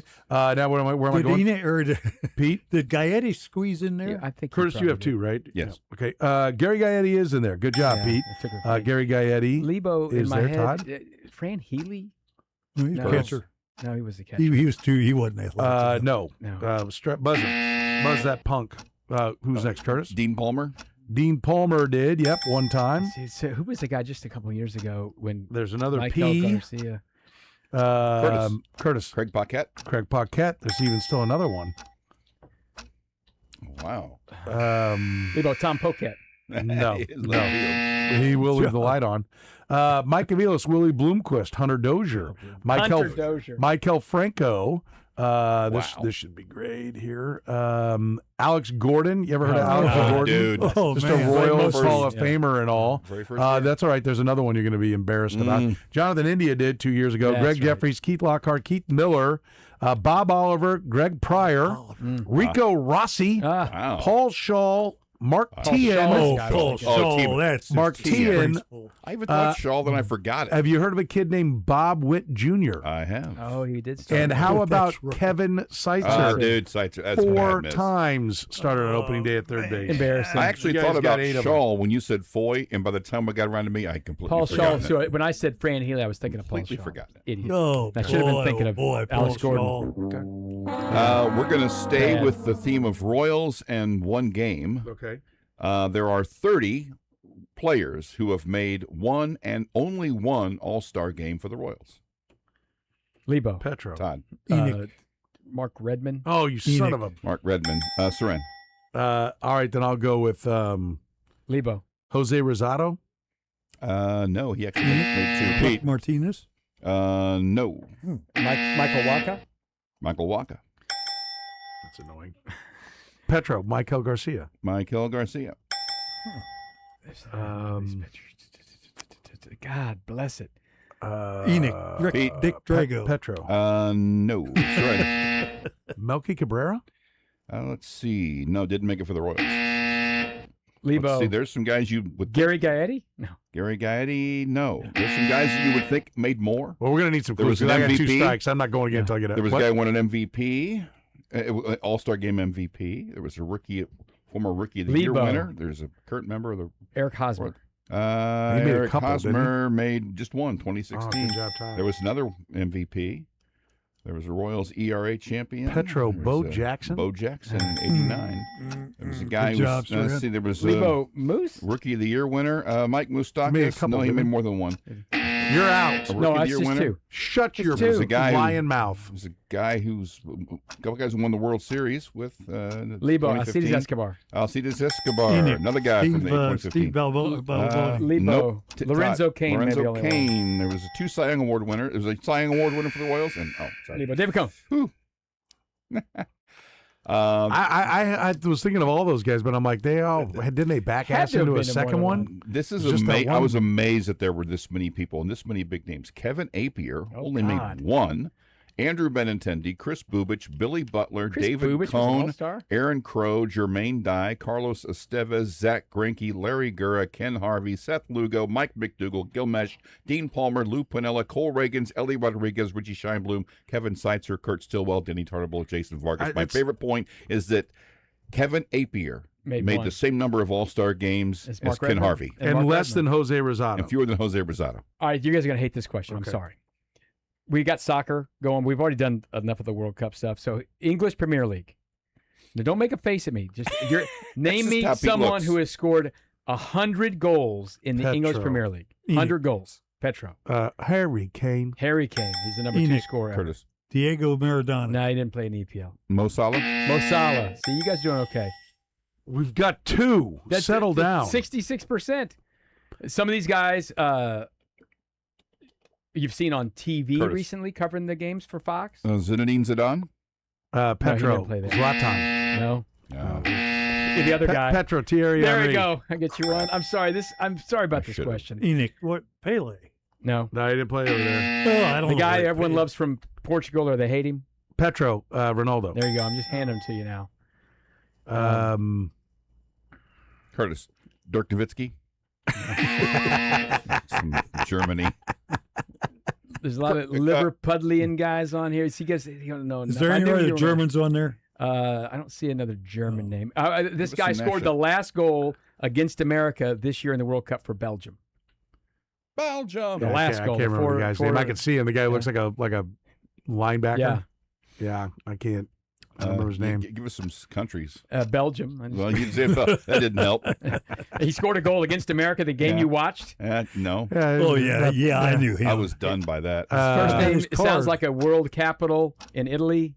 Yeah. Petro Roma. Romelu. Rama Ding Dong. Kaká. Last name is a silver. I'm not going to get. There's too many. Wayne Rooney, you've heard of. Yeah. Right. Oh, man. Raheem Landon Sterling. Donovan. Didier Drogba.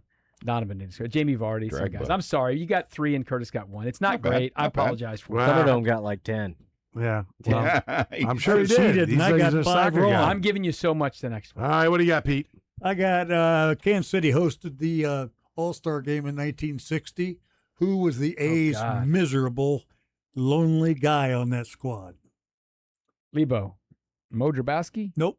Is he an A? Yeah, later Okay. later on. Later But on. he was an A. He was an A, but later on. He was one of the few that played for both teams. Petro Smith. Curtis. No. Dick Hauser. Nope. Played the team, though. Well, that's a big help. 1960. They had to have 1960. one Curtis. player, and this guy was a pretty Power? good pitcher. Oh, Pretty good pitcher. pitcher. Vic Power should have been on that team. What's his initials? That's not going to help us. Really. BD. What is it? BD. Bo Diddley. Bob Dole. Bo Durbowski. We're on video I like here. that. We're on Bo video. Diddley, I like that. I don't know. What is this? What is this mess? This guy had a great start to his career. No, with the A's, he did. Yeah. Who no. was But his name was Bud Daly. Oh, Bud Daly, of Oh. course. Old buddy, Oh, old yeah, buddy. I don't boy. remember They called him Bud BD. Daly. They called him VD. No, Yeah. BD. VD. BD. Yeah. BD. Yeah, too much. Yeah. What's the score? I don't know Bud if I got Daly. this anywhere near right. Right now, as we make the turn, I have 500. Curtis has 500. You have 600, and Pete has 200. Okay. All right. 300. 300. We're going to grind again. You could tell I had a theme here. 24 players have started for the Kansas City Royals on opening day at the position of shortstop. Lebo. Enoch God, Curtis. Fred Patek. Curtis. Fred Patek. is on the list. Lebo. You bet we go to Pete. No. No, you're going to bail. You rescind. Okay. Over to Curtis. I'm going to say Enoch. Yeah. Onyx Concepcion. Lebo. Onyx Concepcion. You've got to be kidding me. You got Onyx Concepcion. He actually did it twice. Good job, Curtis. Bob Witt. Bobby Witt. I always Bob. You didn't say Bob. But I just said it now. No, well, you were in second in line. No, I now wasn't. You're up. Bite me, Todd. Lebo. That's crap. Lebo. Curtis. I gave that to you. Yes. So Well, Pete, don't you're up. give it to him. You're give it up. to me. Come on, Pete. Give me an old shortstop. You can have him if I'm up next. Give me an old shortstop. What's the capital of America? I got that. Give him Bobby Witt. I'll take you all Washington. Okay, Yeah. there you go. Okay. All right, Even we'll do it. trade. Curtis. All right, there you go. Curtis. I'm going to say Kurt Stillwell. I'm sure he did. Let me see. Yes, he did, in fact, 4 times. Who is up next? I don't want to be up because now I can't think of anything because I was writing things down and I don't have them. Okay. Curtis.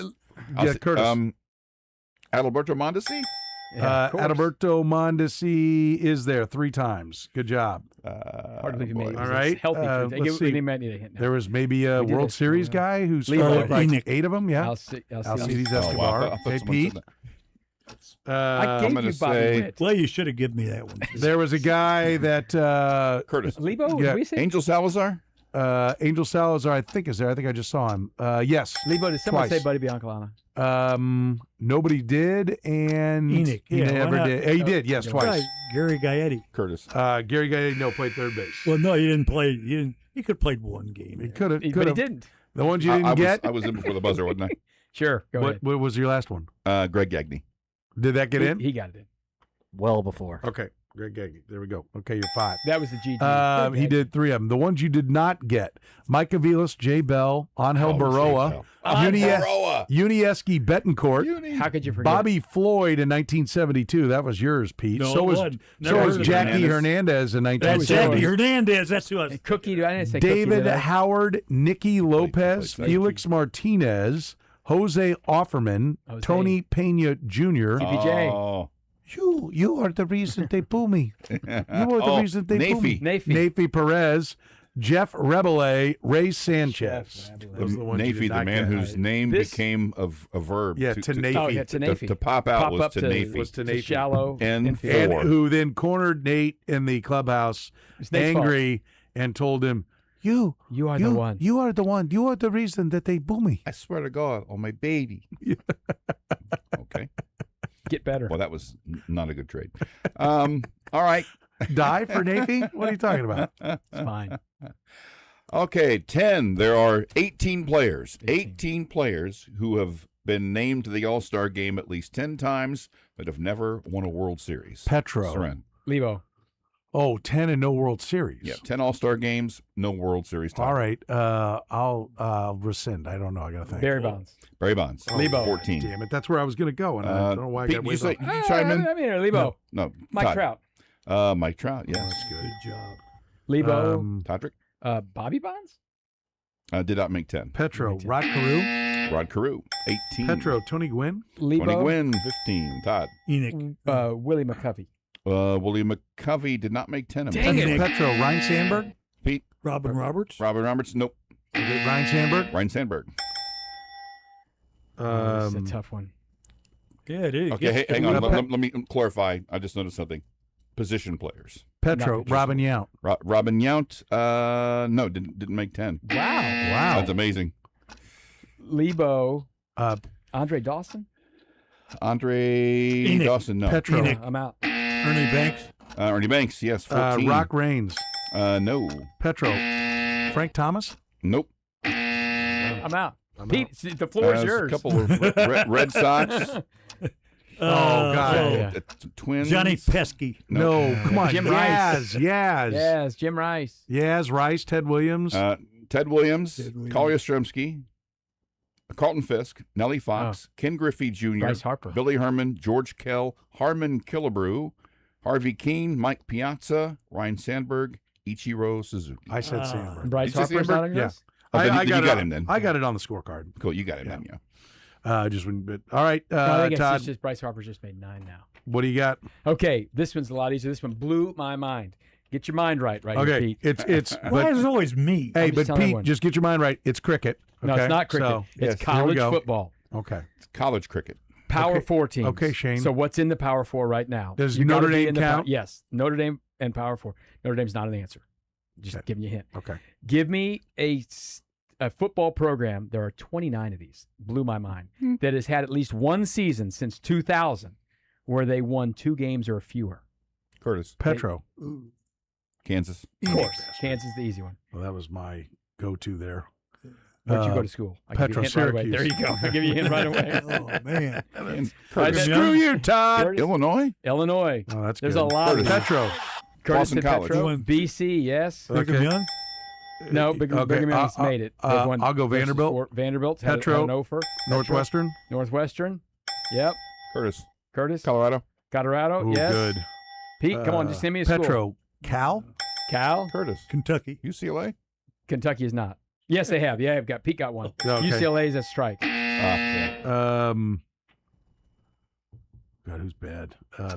Petro. Georgia Tech. No, they've been. There are more big. I mean, there's all the Power Fives, but there's a Petro. couple Iowa of old State? Big 8 ones. Iowa State, couple. Another old Big 8. K-State. Petro. Nope. Oklahoma State. Oklahoma State is awful right now, by the way. Couple of new Big 12s. Oh, Petro. Utah. Central Florida. Central Florida, Nice. and Utah is not on the not a list. Not on the list. Okay. Arizona, Arkansas, Florida State, Houston, Wow. Indiana, Louisville, FSU. Maryland, Minnesota, Mississippi State, North Carolina, Purdue, there's a lot of Rutgers, them. Stanford, SMU. It's pretty good. 29 schools have had at least a That's amazing. 2-win season. good question. Yeah, it is a good question. I like that. I like that a lot. All right, Pete, Wish I could finish us answer off. some of it. You did some of it. You did fine. Pete. Name the 5 pitchers to pitch to both Roger Maris and Mark McGuire. Ooh, 5 pitchers. Roger Maris and Lebo. Mark McGuire. Nolan Ryan? Curtis. That's one. Ooh, good job. Yeah. Petro. Curtis. Go ahead. You. No, you got Charlie Huff. No. Steve Carlton. No. Lebo? Gaylord Perry? Nope. Lebo. Petro. Okay, I'm right after you. I'm Curtis. Oh, Don Sutton. There's the That's one. good. Okay. 3 left. I was too late. That's a buzzer. We're out of time. One had an operation named after Tom John. Tommy John. Tommy Yeah. John, and 2 brothers, Negroes. Joe and Phil. I was on the wrong. Wow, that's a good question. I like that one. All right, 500 for Pete. Todd has 1,400. Curtis has 1,400, and I have 1,600. What in a good is spot, our Pete. final chumps category? Cricket. Famous date in baseball history. Famous date in baseball history. If you provide Kyle with a One of final chumps 365. question, you get a free oil change at Less. Big O Tires. 13 locations around the metro. Okay. Ask about the healthy car special. It's just $39.95, includes conventional oil change, tire rotation, alignment check, brake check, and more. Just $39.95. Don't forget about $200 off right now on sets of Michelin and BF Goodrich tires. That deal ends on the 26th. Get to your nearest Big O Tires by booking your appointment at bigotires.com. The program with Soren Petro. Surrounded by morons. That's what's going on here. Weekdays from 2 to 6 on Sports Radio 810 WHB. Listen, we had a problem with a toilet upstairs. We didn't hesitate. We called the Plumbing Pro. The one to know is the Plumbing Pro. Steve and his crew have been handling plumbing problems in Kansas City since 1980. Yes, it's still Steve. It's still the Plumbing Pro. You know, there are a lot of companies out there that it's a name you might recognize, but in actuality, they've been bought out. For years, this has been happening. Companies keep the same name here locally, when in reality, they're an entirely different company. The Plumbing Pro is locally owned and operated, and has been since 1980. So if you can't flush that toilet, if you don't have hot water coming out of that hot water heater, if you can't do a load of laundry, the drain's not draining, or maybe you've got one of those big problems, like the main line coming in from the street, sewer, septic, drain installation repair, the Plumbing Pro handles it all. And they've even got some great technologies, like their underground pipe bursting. That's right. Basically, if you've got an underground line that's coming in, that could mean tearing up the sidewalk, could mean tearing up the driveway, your landscaping. That can mean big dollars. They've got a system where basically they thread the new pipe through the old pipe. Those old clay pipes just kind of burst, hence the name pipe bursting. And you've got a new state-of-the-art pipe, and everything runs perfectly. and you save a ton of money off having to redo all that landscaping, all that concrete work. The Plumbing Pro is the one to know, no matter what your plumbing problem is. Call 816-763-8200 or go to theplumbingpro.com. That's theplumbingpro.com. Men, erectile dysfunction can affect much more than just your sex life. It can create stress in relationships, leading to feelings of anxiety or embarrassment, and impact your overall confidence and well-being. This is Jeff for Heartland Men's Health, and we specialize in treating men's sexual health issues to help men find solutions that fit their individual needs. ED is a frustrating condition, and many men suffer for years without seeking treatment. But the good news is that if you're like most men, we have the answer. Our licensed medical providers will evaluate your specific medical situation and recommend a plan designed for you. And these advanced medical therapies work, with treatments having success rates of well over 90%, which means you and the one you love can have great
Oh, I know it. All right, the Twin Peaks, end of the hour answer. Who's the only running back in the Super Bowl era to have at least 10 carries in a playoff game and finish with negative yardage? Isaiah June Pacheco. Henley. Nope. Ooh. June Henley in an NFL Bears. playoff game? Eric Dickerson. Nope. At least 10 carries and negative yards? God, who was this? Got to be against the Bears. Or the... No, it was against the Packers. Oh. In So Green old Bay. school. Nope. Oh. Ice Bowl. 1993 wild card game. Barry Sanders. Oh, well, that makes 13 carries for -1 yards with a I do -1 remember yard that now. with a long of 7, which means the other 2 carries were -8. Other 12 carries -8. Well, he was looking over the 13 field. for -1. Barry Sanders is the answer to a lot of running back questions. They lost Usually, 13-12. usually they're pretty good. Yeah. All right, in the category of famous dates in baseball, what are we looking at? Wagers have been made. All right, gentlemen, what famous event in sports history and baseball history occurred 85 years ago tomorrow on July 17th, 1941? What happened? Oh, okay. I have an idea. I got an idea, and I think I should have bet more.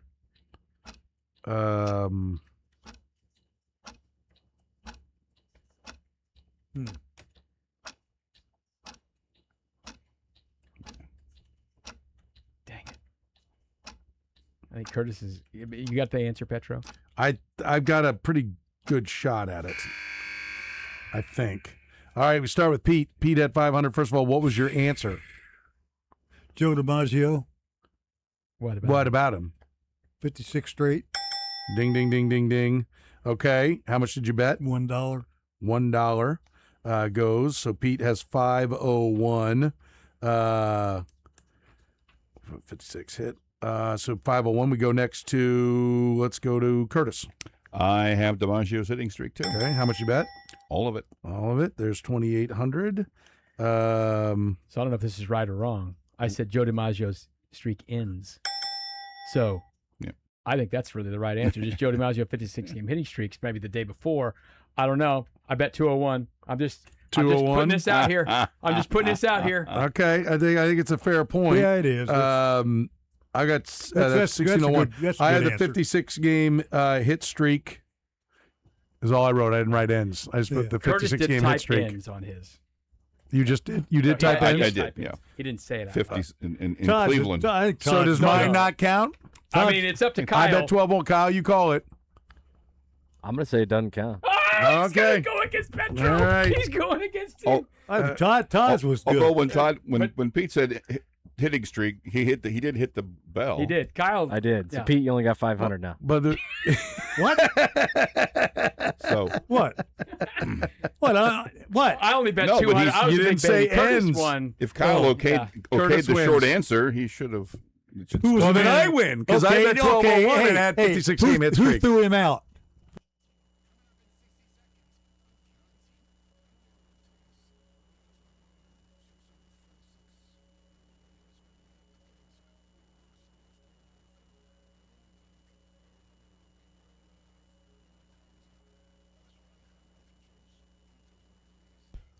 All right, who was the first offensive tackle to be taken with the number 1 overall pick in the common NFL draft? Brought to you by La Feta Delicatessen.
It is the program here on Sports Radio 810 WHB. Petro Siebold Collier with you as we welcome Blair Kirchhoff, a man who's Natalie attired in his Carolina Cougars ABA basketball shirt. I love it. That's fantastic. The team of my youth. Who are the star players on the Cougs? I'm glad you asked, because in the 72-73 season, which was their high water mark, that was the first team coached by Larry Brown. Oh, really? Yep, his very first team. Billy Cunningham, they had gotten him in a wrestled him away from the NBA. So he had Billy Cunningham, Pogo Joe Caldwell. Played most of his career with the Hawks, but what was amazing is he's this kind of fat white guy who couldn't get off the floor at all. I don't know why they called him Pogo though. And then Mac Calvin was the point guard. So they were the best team in the ABA that year, and they lost to the Kentucky Colonels in the Eastern Conference Finals, and broke my heart. Broke the heart of the 13-year-old fan. In 7. By the way, I'm seeing somebody else on that roster. Ed Manning. Ed Manning. Daddy's dad was okay. Yep. I know it was the same Ed Manning. Yep, absolutely. Wow, very cool. Gene Littles, he became an announcer later on that team, and Steve Snapper Jones. Snapper Jones. Yep.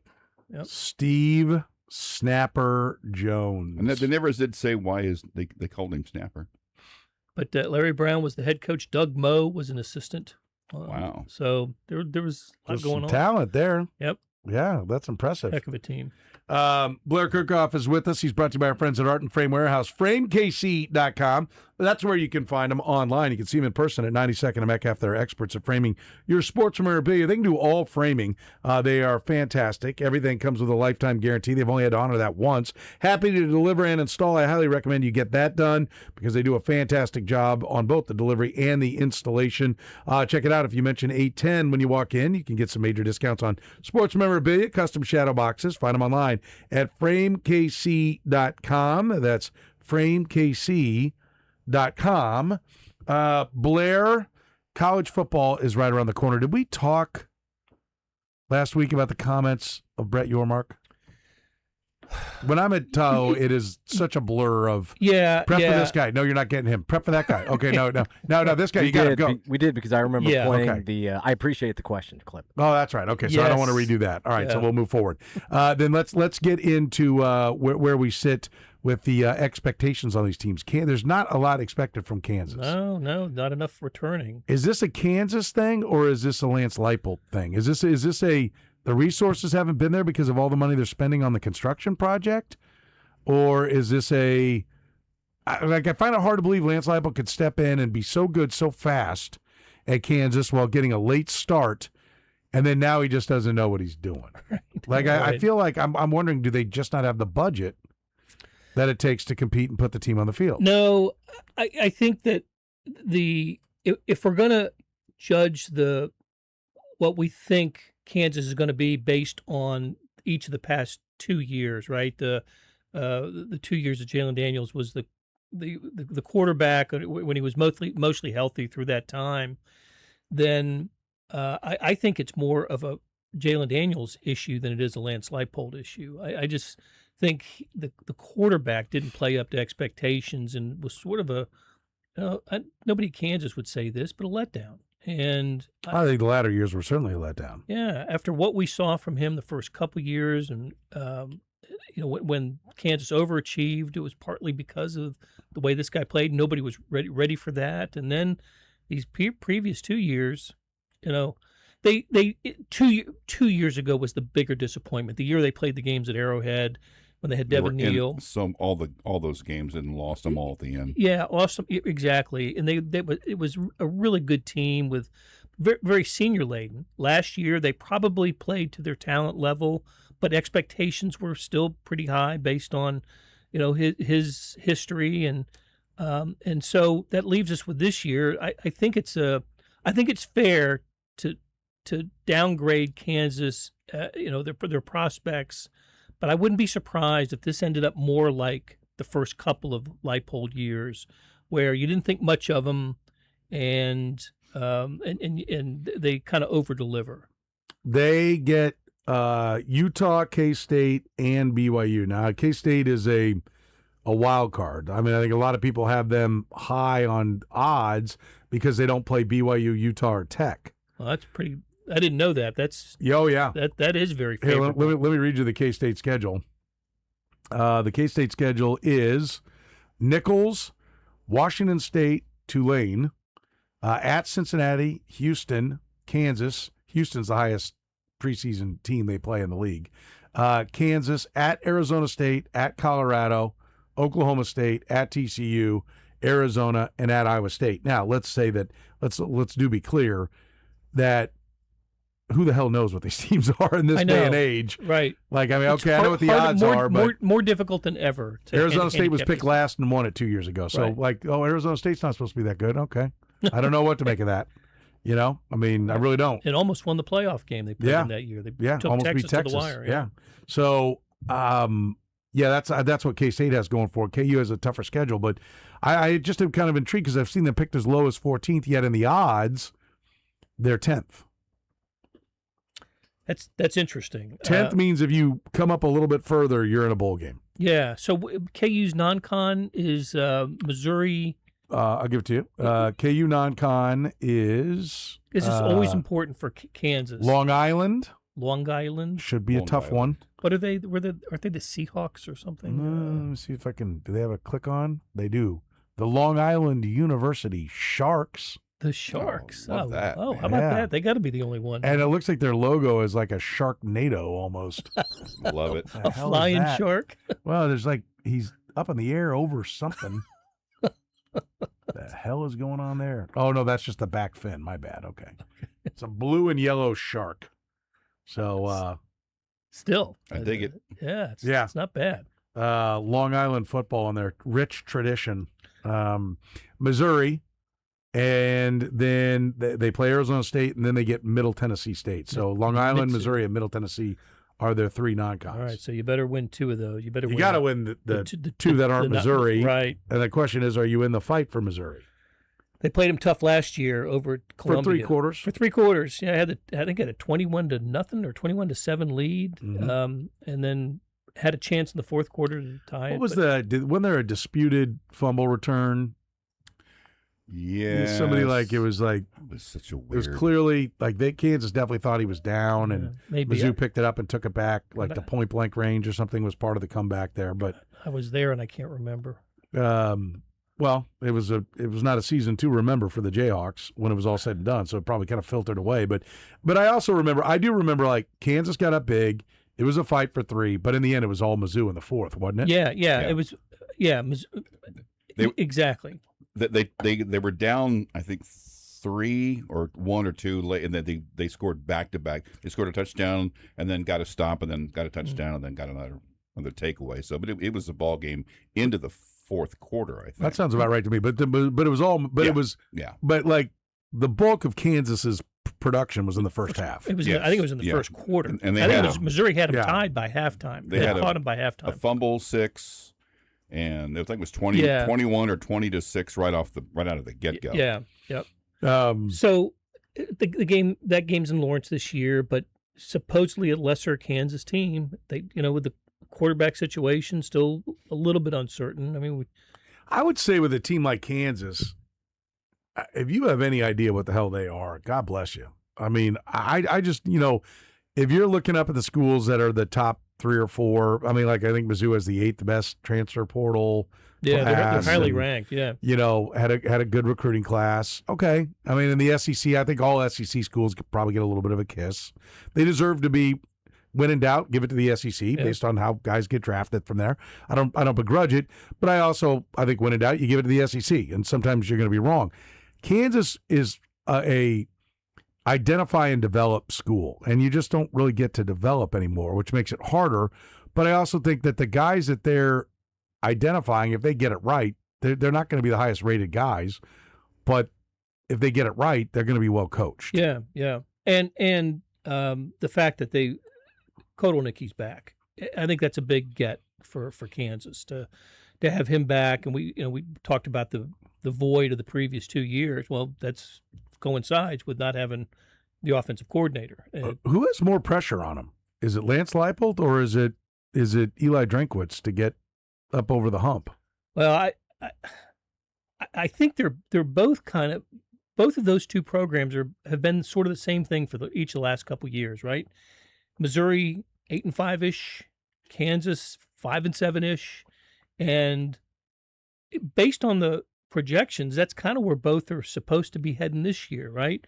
Missouri having, has a bowl, they always get off to a good start. They win their non-conference games, and take care of the SEC teams, and that they should, and they can't get over the hump against the big boys in the SEC. They can't.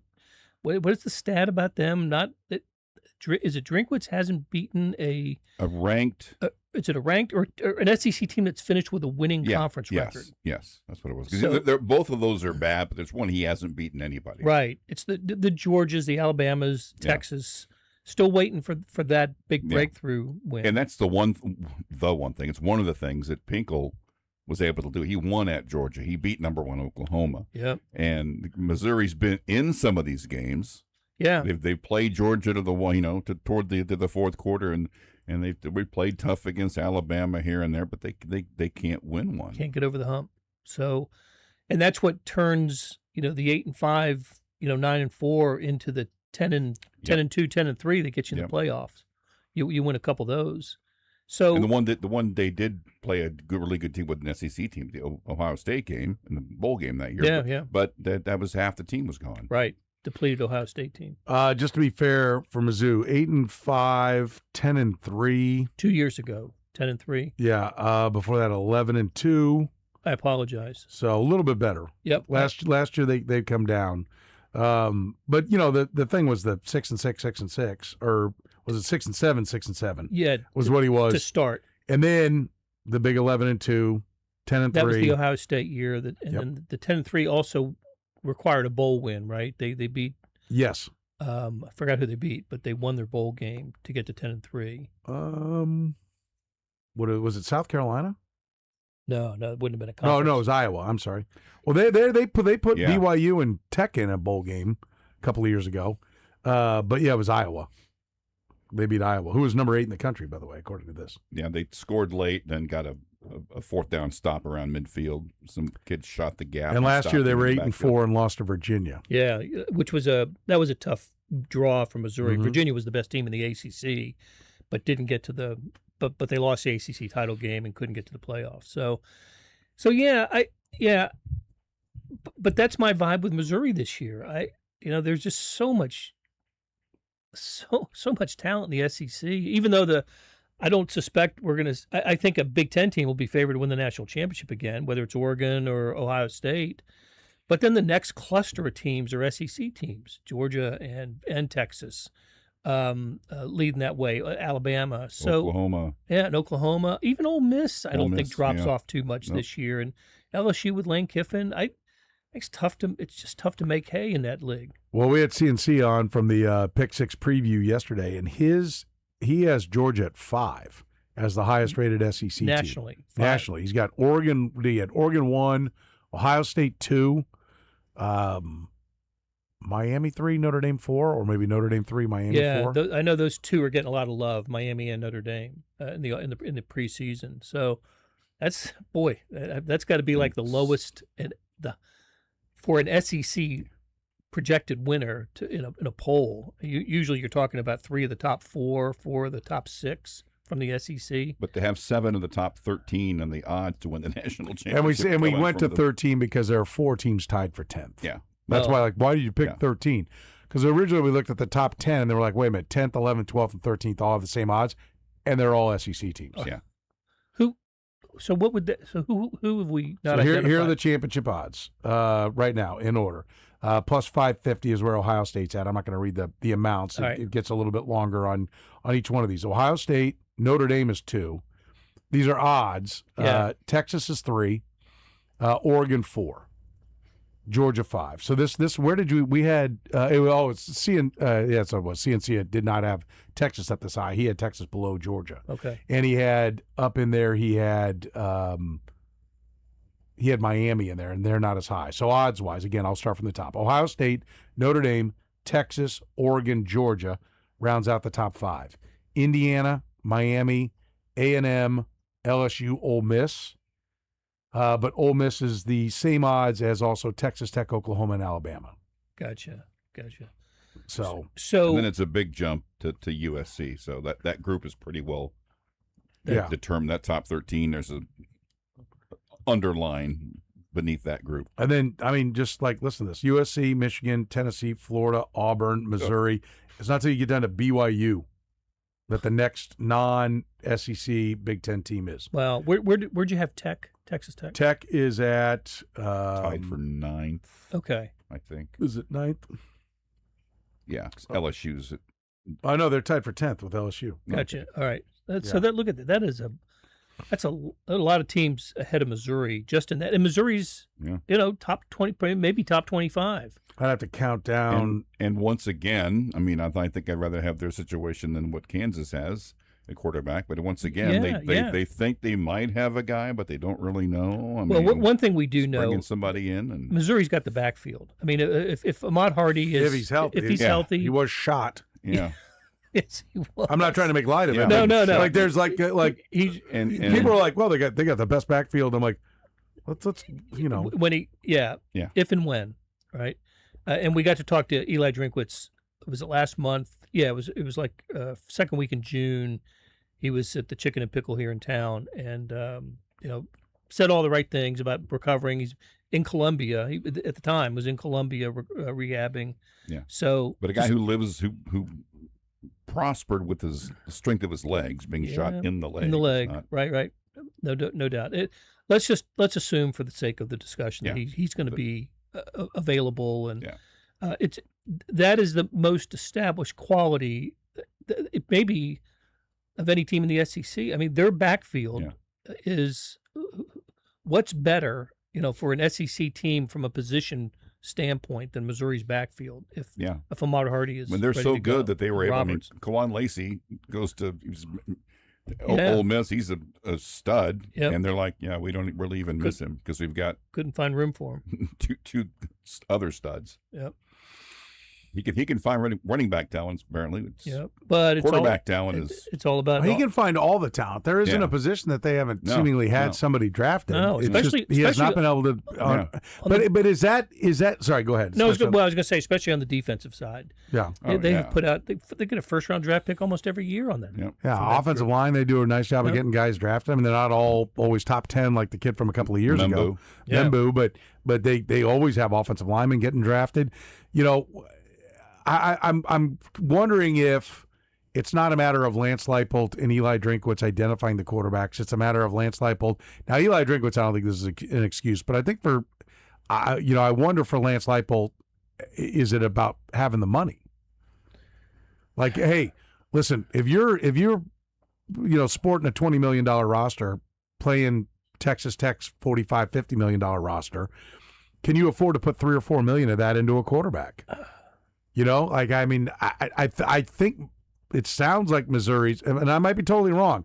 Missouri might be fighting $50 million teams with a $30 million roster, at which point Eli Drinkwitz's he and his staff are phenomenal. They're punching above their weight, and that's the part that we don't know now. Like back when it was like just recruiting, you're like, okay, well, I get it if you're a commit to Mizzou and Alabama calls you, like, oh, I'm going to go play for Saban in Alabama.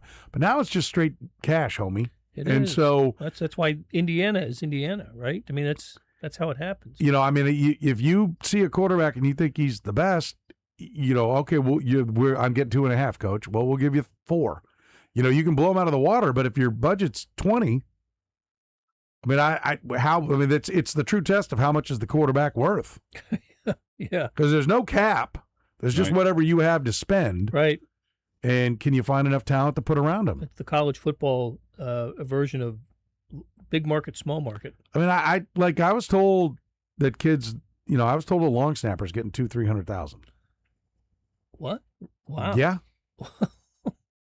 He better. I hope he does something. I mean, if that no, he doesn't. Long snapper.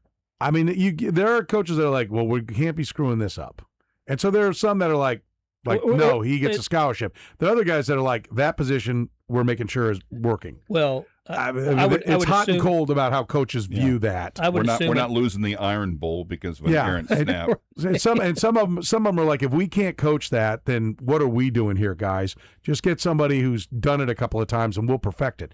I don't know, and I don't know that this is a fact. That's the thing. We don't know anything. No, but I was told that. I was told that's the going rate. Yes. Yeah, you see some of this stuff floating around online, some budgets, but they're all estimates. It's not.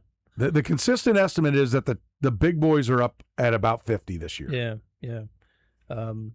And I don't. And in the Big 12, that might only be Texas Tech. Did you hear Jay Billis on with us from No, but hold that thought just a second. I wanted to say I thought the Doc Rivers interview was fantastic. Wasn't he great? I thought that was terrific.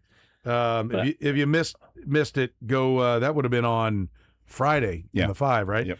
That would be on the Friday podcast, 810WHB.com, the 810 app. You can go check it out. We were talking old basketball a little while ago. Those Hawks that I didn't remember how good that team was. But I mean, such a lineup. Anyway, I hate to derail the thought here. No, it's great because and he couldn't have been a nicer guy by the way. And he's always been. I don't know if I said this on the air. I think I said it to. No, I said it to him when he was leaving. I was like, "Hey, Coach, great talking to you." He's like, "Oh, that was a lot of fun." I'm like, and it was interesting. Like, "Hey, Coach again." He goes, "No, I'm done." Like I thought that was interesting. But I said, "Coach, I got to admit, I got to tell you that you have been as kind as I've ever seen anybody to dumb questions." I go, a lot of guys get good questions and they snap at people.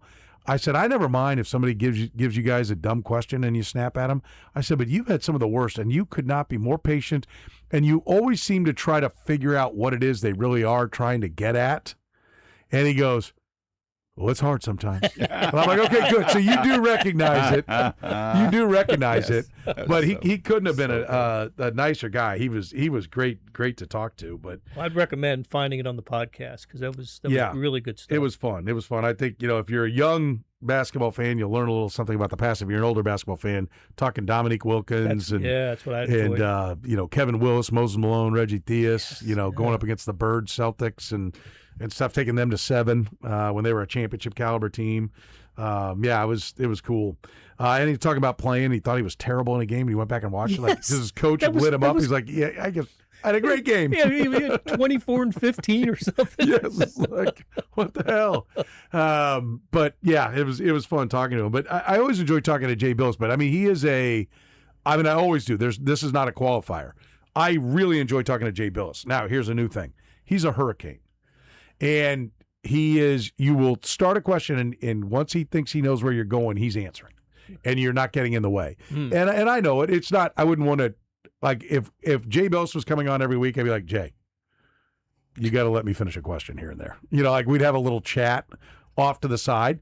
I talk to him once a year, right? And every now and then we get him in season because Jay's real honest. He's like, if you call me and I answer and I can do it, I'll do it. But I don't schedule anything. Like, okay. Great. So at least we know where you're at. Yeah. But he's a great guy. He's a lot of fun, and he's friends with all the folks up at Kansas because he's there so often and everything, and they all say great things about him. So I'm nothing but a Jay Billis fan.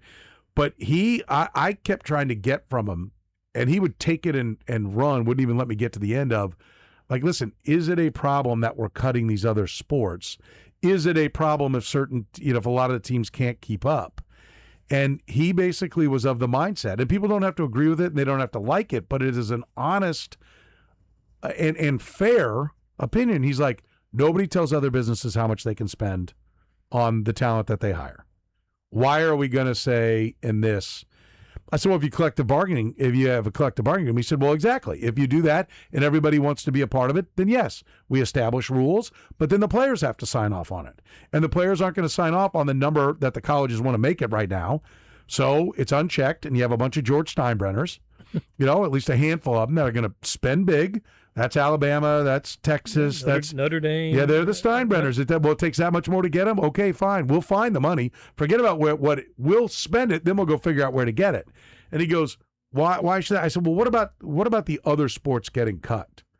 And he said, if people don't watch, if they don't want to participate, then that's so it's a market. It's market driven. Yeah, victim of the market. And he said, look, I know this. He said in baseball they're now at least giving full scholarships. and they weren't doing that. That's right. No, I know Well, that. I don't think every program is, Jay, No, but right, some of them are. Right. And he said, if that's what the market will bear, and I think that's fine. And I said, so I got him. I said, so you're saying that eventually this will shake out, the market will take care of itself, and eventually it'll settle down into you spend what you have to spend. I said, because I kept bringing up Louisville. I said, Louisville is talking about borrowing $30 million from academics. I said, if that continues, and if it continues to escalate, eventually we're talking about the academic side of colleges suffering. Like if they're having to be like, well, we have to play sports, and so now we're not hiring these teachers. He said, well, the teachers are already upset. I said, yes, I get that. But I said, at some point, I said, look, there's all kinds of other things. The billions of dollars in endowment that just sit there while they continue to raise tuition is asinine. It has not been no one has done a good job justifying to me why these schools just keep growing these endowments and sitting on more and more money while continuing to raise tuition. I don't get it at all. So I understand there are all these other elements, but eventually, if it doesn't come around, we will start to see schools like Louisville that are like, are they just going to turn into being a minor league football and basketball team and they don't even provide education? Right. Like, because they're borrowing $30 million. And is Louisville private?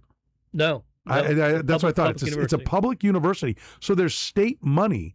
And so when you're like, well, we don't send any of the state money over there. Whatever percentage of your budget is state money, you send $30 million. Whatever $30 million is of your budget, that percentage of that $30 million is taxpayer money. That's going to pay people to play sports while you then cut other sports.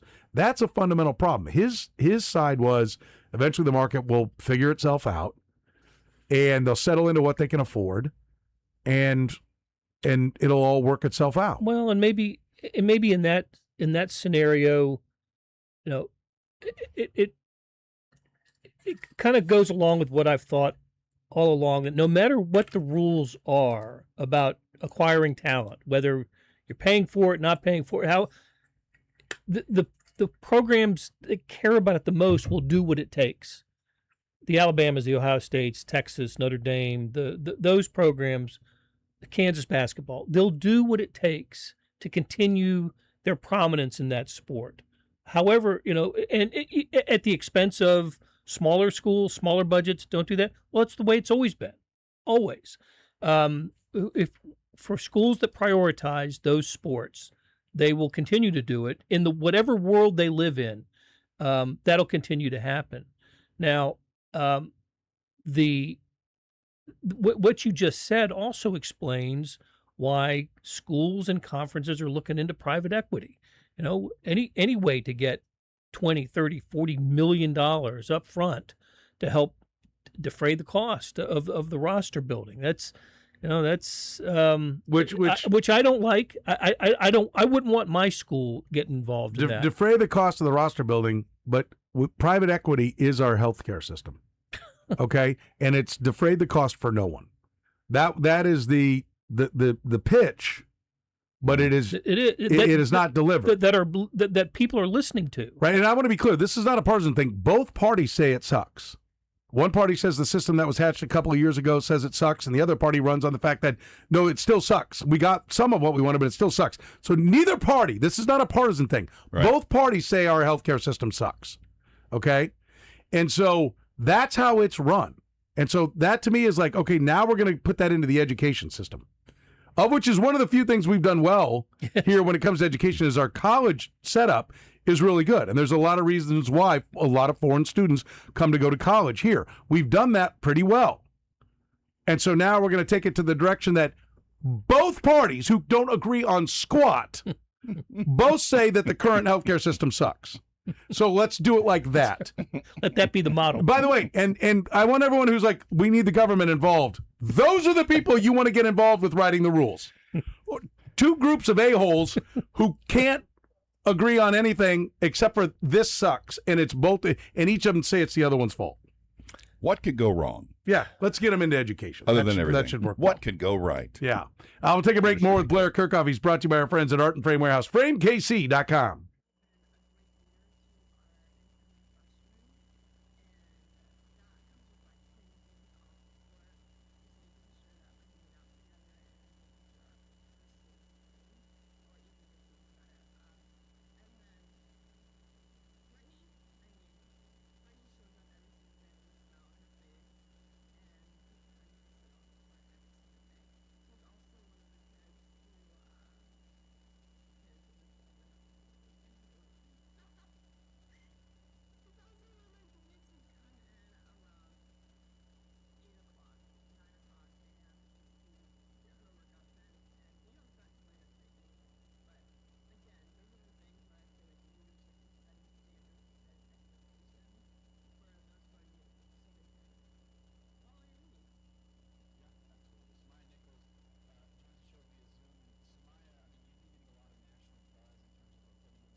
All right, see, the Lafayette Delicatessen end of the hour answer. That's the song that I thought sounded like the first song, that guitar thing at the beginning. Unfortunately, that's a stereo recording, and you didn't really get to hear the riff.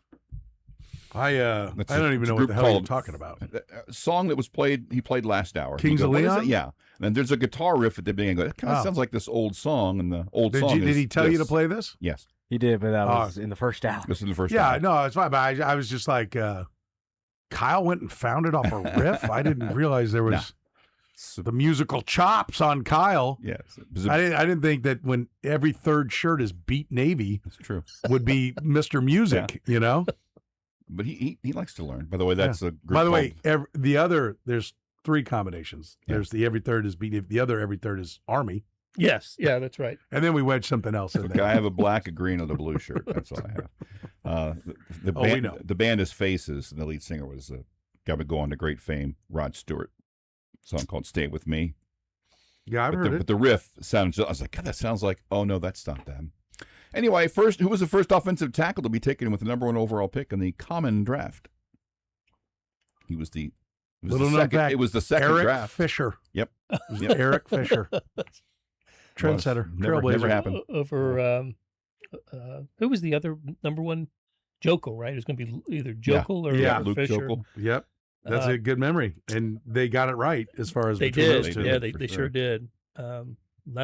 Who was the quarterback? The first quarterback in that draft? Geno Smith. There you go. Yeah. There were some who said the Chiefs should take him number 1. They may have even sat in the chair I sit in right now. He has issues. But no, I don't know this. 1968 out of USC. Ron Yeri. Born on this date. Was he good? I've seen his name up there as a 1-1, but I think he was a pretty good player, a Pro Bowler. I think he's in the Hall of Fame. Because I know he was the Vikings, right? Yeah. Because I think he was on some of the other ones are like Eric Fisher was good. A couple Pro Bowls in there. He's good. Jake Long, better, but not great. Orlando Pace, great. One of the greatest. He was a 1-1. He was great. Yeri was Pro Bowler 7 straight years from 71 to 77. The first 6 of those years, he was first team All-Pro. He is in the Hall of Fame. Played 15 seasons. Okay. So he would have played next to Mick Tingelhoff. Who else? Yes. Who else? Because Ogden was 4th, and who else was a 1-1 tackle? Let's see. I think I did this as a chumps question once. Okay, Jake Long, going back here. Orlando Pace, you've mentioned Ron Yeri. Gosh, that's it. That's it? Yeah, just those 4. Pretty good company. That is good company. Bad. Pretty good company. Blair Kirchhoff is with us here in the program. We just gave away La Feta Italian Delicatessen. You can catch Blair Kirchhoff in line at La Feta from time to time. I've seen Blair in line at La Feta. We have run into each other. Yes, we have. Italian Delicatessen. Find them online at lafetadeli.com. Coming this fall, you're welcome, Prairie Village. You're welcome, Passon. Coming to Corinth with their second location this fall. Nice. I can tell that is going to be a regular stop for me when I go do games at Shawnee Mission East. I would hope so. La Feta, boom. I would hope so. Yep. Blair, I wanted to ask you, so you said in our last segment that eventually you think, we'll have the schools that are going to spend what they're going to spend. There'll be just, what would you say, a couple of them that'll... Well, the schools that make it just a priority. Right. And that historically have made it a priority and have done whatever it took within the, the rules of the sport at that time to continue to push the boundaries. And, that's why there are. They have Champions League in soccer in Europe, which is for soccer people, they know what it is, but for other people, it's like kind of the best teams out of the German league and the Spanish league and the French league, and even over here can qualify to go in, and then they're club teams and they play against each other. They had what were they going to call that new 20-team Super League? Yeah, I remember that. Was it Super League or something? Something. Yeah. And they were going to pull like Man City, Manchester United, Chelsea, Arsenal. There might have been one. Maybe I'm leaving somebody out. Tottenham, I think, was going to be in that mix. It was like maybe 5 or 6 out of the EPL. Then they were going to get Dortmund and Bayern Munich out of the German league, Real Madrid and Barcelona out of the Spanish league, PSG out of the French league. Yeah. The big one, Milan AC. Yeah, Milan, maybe Juventus. Or there's one or two out of You're right. Super League. Okay, thank you. Thanks. Hiding in the corner back there, Thunderdome, our soccer expert. Anyway, they're going to have this 20-team league. And it was like, okay, we're going to pool all the big boys together. And listen, there's no flaw in that plan. Like, we're going to have best against best. And the fan bases in all those countries, including the EPL, including England, lost their minds. Yeah, lost their minds to the point that they were boycotting and signs and having marches and things through towns. And they went, okay, this is a problem. And they're like, we're junking that. It's out. They're like, we have that. It's called Champions League. That's good enough. We want to play in our leagues. Okay, here's my point to that. If you get down to like the idea of like we're going to have a football league of, the football only, the top however many schools are going to be in it. First of all, the one reason why I think that might not happen is because the SEC has power as the SEC. Like that would mean the SEC, even if the SEC got 12 of the 30 teams, or are you going to put Vanderbilt in there as a permanent member? Is Missouri going in there as a permanent member of like some super league of 40 teams? You're going to put all 16 SECs in there. You're going to give them more than half of it? No, that's not going to fly because the Big Ten's going to say, we want all our teams. So I don't think either one of those leagues is going to give up the power they have as being our league is better than all. But even with that, if we do get to, because we really haven't been at a point where it's just Alabama and Georgia trading. I mean, I mentioned to you during the break, Bayern Munich won 13 or 14 straight championships in Germany. That's just kind of the culture, and they're to it. They also don't play playoffs, right? So if you're like, well, it'd be totally different over here. Yeah, like they have a different mindset. Would we really watch Alabama win 7 in a row? Well, I don't know about that. I remember Kansas. Or Texas. I mean, to me, Texas is the threat because they have more money. The SEC is just beginning to learn how much money Texas has. Yeah. And by the way, if one of the seats at least warm in Austin. Sure it is. People aren't going to talk a lot about it, but it is. I mean, if he's not in the playoffs and doing some damage, they're going to start talking about firing him. Well, especially with the quarterback they've got this year. So, but yeah, you're right. I've seen the list of Bundesliga champions, and it's pretty redundant. Yeah. But it was also true that Kansas basketball won 14 straight Big 12 championships. And again, it's sort of the same concept. We know how important basketball is to Kansas.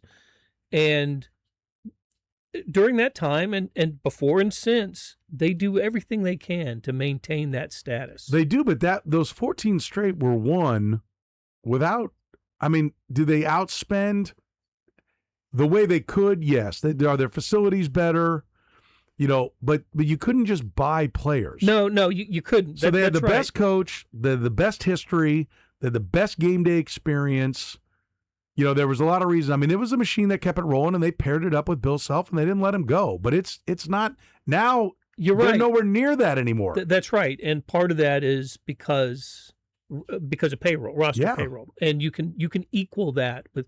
I don't think Kansas is going to be outspent in basketball, but you can equal it. You can approach it, and it's an individual thing, especially in basketball.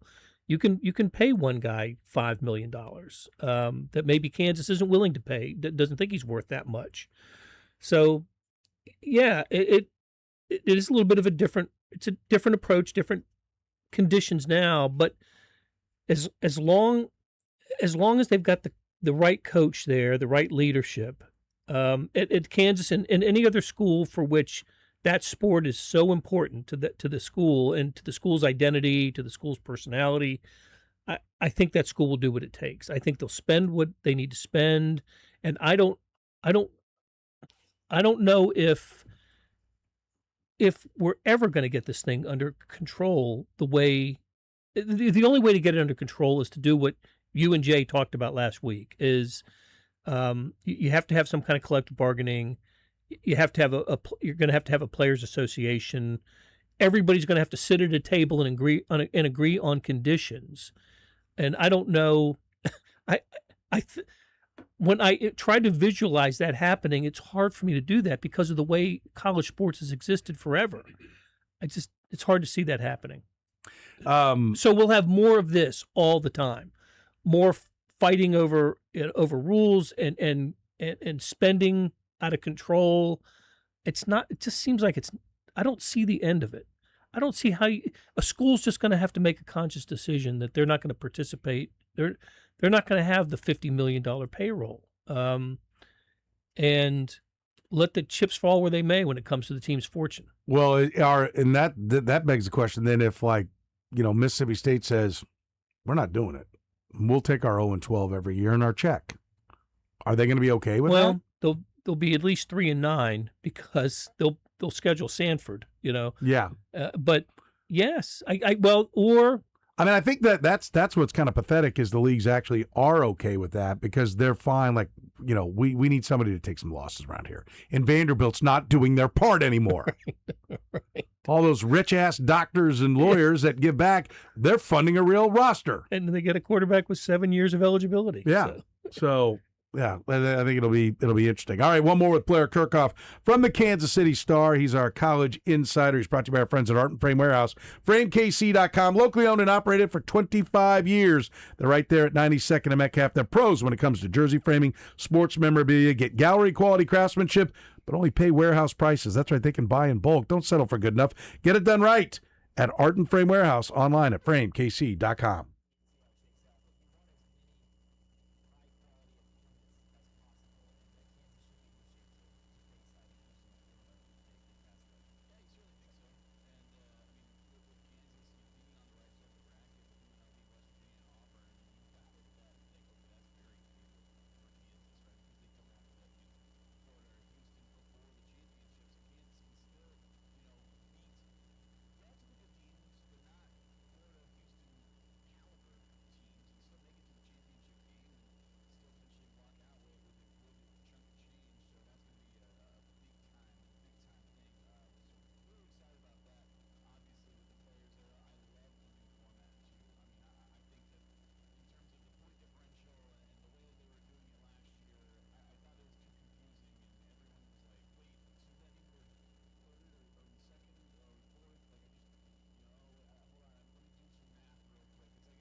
Talking to Blair Kirchhoff here on the program. First day wearing headphones, Blair. Trying to get it all figured out. That wire gets me every day. So annoying. One little wire. Blair Kirchhoff is brought to you by our friends at Art and Frame Warehouse. FrameKC.com is where you can find them online. So we were talking about, I'm trying to forget, I wrote something down, but I can't remember what it was. Anyway, well, back to winning the championship. In the just real quick, we'll finish with that. In the league, we were talking about the odds in the SEC. Do you want to hear the odds in the Big 12? Yeah. Well, after the first two, right? Because Texas will be overwhelming favorite. Texas Tech is even money. I mean, even with the against even the field. money, even money against the field right even now. with the quarterback situation.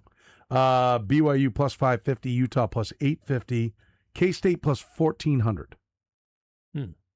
Right? I'm not going to keep giving the numbers, but how far down are we with? Is that fifth? They're fourth. Fourth.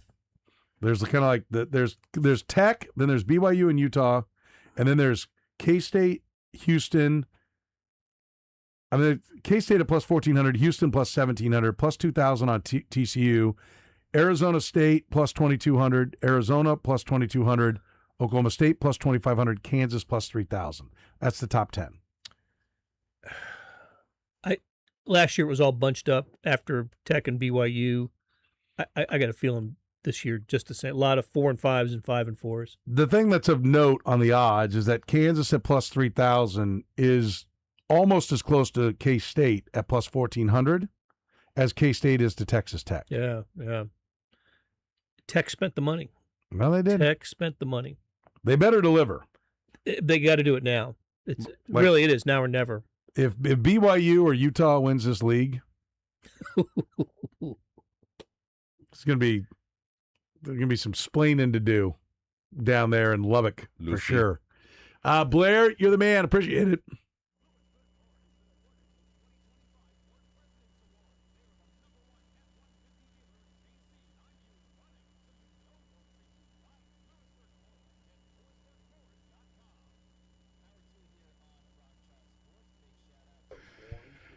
All right, on this date, the 1985 All-Star Game in Minneapolis, what player wasn't wearing his full uniform in the game? Brought to you by La Feta Delicatessen.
Fourth quarter of the program begins right now as we finish strong here on a Thursday edition of the program. Still to come. Wait, there's more. There's more? David Lesky from Inside the Crown talking some Royals baseball. Dig that. That'll cheer you up.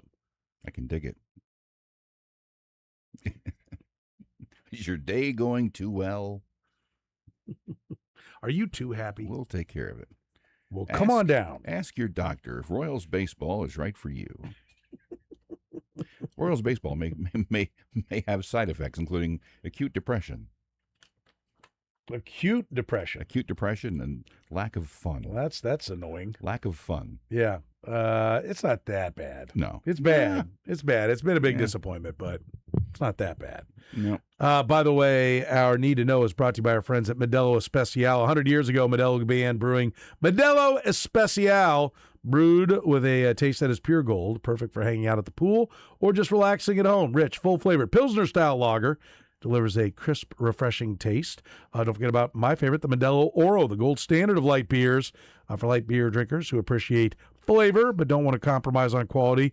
Smooth, elevated taste, only 90 calories, 3 grams of carbs. It's the gold standard of light beer. Modelo Especial and Modelo Oro, brewed with a fighting spirit since 1925. 1925. Pretty good. Curtis, there you go. Let's get things started with, we've got a game. We've got a local game tonight. We're excited about this fact because we haven't had that for a little bit. True story. With the All-Star game and all that, they kind of get in the way. It's like, oh, yeah. No games played. It used to be one of the great trivia questions. What's the only 2 days of the year that they're in an NFL, NBA, MLB, or NHL game? The day before and the day after the All-Star game. That was the one people would always not anymore. They would always forget that's how it worked. We've got Sporting Kansas City back on the pitch. Been a couple of months since they played. They're at St. Louis SC tonight, 7:30, Apple TV. STL minus 260, South Carolina plus 500, the tie plus 410. What do you got? St. Louis sucks too. Yeah. Right? And Sporting Kansas City won 2 of their last 3 matches before the break. The one they lost the last one they lost to NYCFC 2-1. So they were playing some of their better soccer. And if they can win this one, they could at least get out to where they're tied for the last spot in the West. I'm going to go tie. You going to go tie? Yeah. Kyle? I'll take St. Louis. You take St. Louis. No confidence. No. No confidence in Sporting Kansas City. Okay. All right, there it is. You take St. Louis. Still 20 matches to go.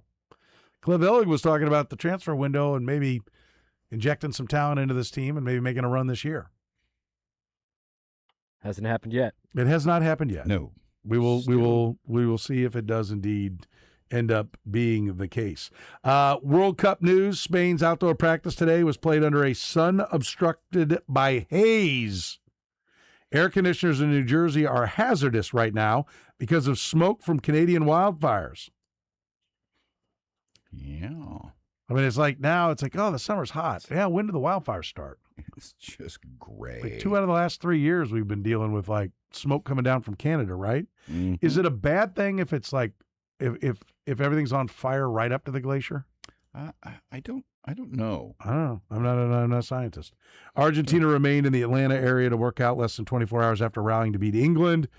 They reached the final for a second consecutive tournament. Who will you all be rooting for? I will be rooting for for Argentina. I want Messi. If this is his last one, I'd love to see him get a couple of goals. It would be great if they won in the fashion that they won the last game, but maybe he gets the game winner. I'll be rooting for some kind of drama in Argentina to win. Okay. I chose Spain last hour, or in the 3 o'clock to hour. win, but that doesn't mean you're rooting for right. I'm just rooting for a nail biter, and Argentina gives us that every time they go out there. I picked Spain. I think Spain's going to win. I'll probably root for Argentina because they camped here in KC. Yeah. Yeah. I like the Messi story as well, but mostly because of the KC connection. I'll be rooting for Argentina. And that way, no matter what. Kansas City's own. That's right. Mm-hmm. No matter what, I'll be happy. I'm looking at the odds. The odds are either my prediction comes true or who I'm rooting for comes true. I'm looking at the odds for France in the third place game are actually better than Spain's, and I wonder this, and maybe we'll talk to. I'm with you. Mailed in. They don't care. Get all over England. To me, jump the plus right there. To me, whenever there's but a I don't game know that like England cares either. That might be the true. problem. But whenever there's a game kind of like this, I always think, well, it's kind of like a bowl game where a team that had national championship aspirations is relegated to some bowl, and they're like, whichever one of those two teams is more had more air taken out of their sails to be playing in the consolation game, I would think has a taller hill to climb. I like England plus 152 in that game, and I'll take Argentina plus. I'll take both dogs. Okay. This weekend, but there's it for different reasons. I actually think. I mean, France was like we're the big favorite. We're kicking everyone's ass. Now they're playing in the third place game. Baseball news. Major League Baseball is set to have its earliest opening day ever next year on March 24th, with the exception of the international games, when they go over and play over in Japan or whatnot. That's if they play baseball at all because of the labor contract. That expires December 1st, and a management lockout is expected in 22. An agreement wasn't reached until March 10th, causing the opening day to be pushed from March 31st to April 7th. I think that's part of the reason why we're going early. The Royals start on March 25th. Could be. They open against the Twins. That's at Kauffman Stadium. Twins on Thursday, March 25th, off on Friday, Saturday, Sunday with the Twins. Then 3 at home with the White Sox, and they head out to St. Louis for what I presume is the Cardinals home opener because they do a Thursday, Saturday, Sunday setup there as well. All-Star break will be the 12th through the 15th of July. Yep. Of course. So awfully early for baseball to put this out. And pushing it up to the 25th. Yeah. Let's put some pressure on the boys to get a deal. And Todd said a couple hours ago that last year it was August 24th or something like that. That they put the schedule out, yeah, yes. So this is more, way earlier. well over a month early. Well, they want to get this out of the way so they can really focus on negotiating. Yep.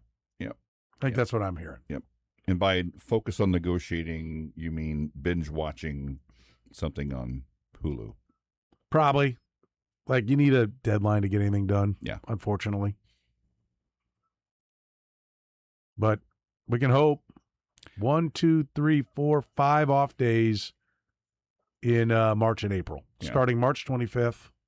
In April, there's 4 off days. So they've got some room to crunch the schedule together and Major still get a League bunch of Baseball doing whatever they can to alienate fans. All-Star right-hander Chase Burns and the Reds are in agreement on a 7-year, $105 million extension.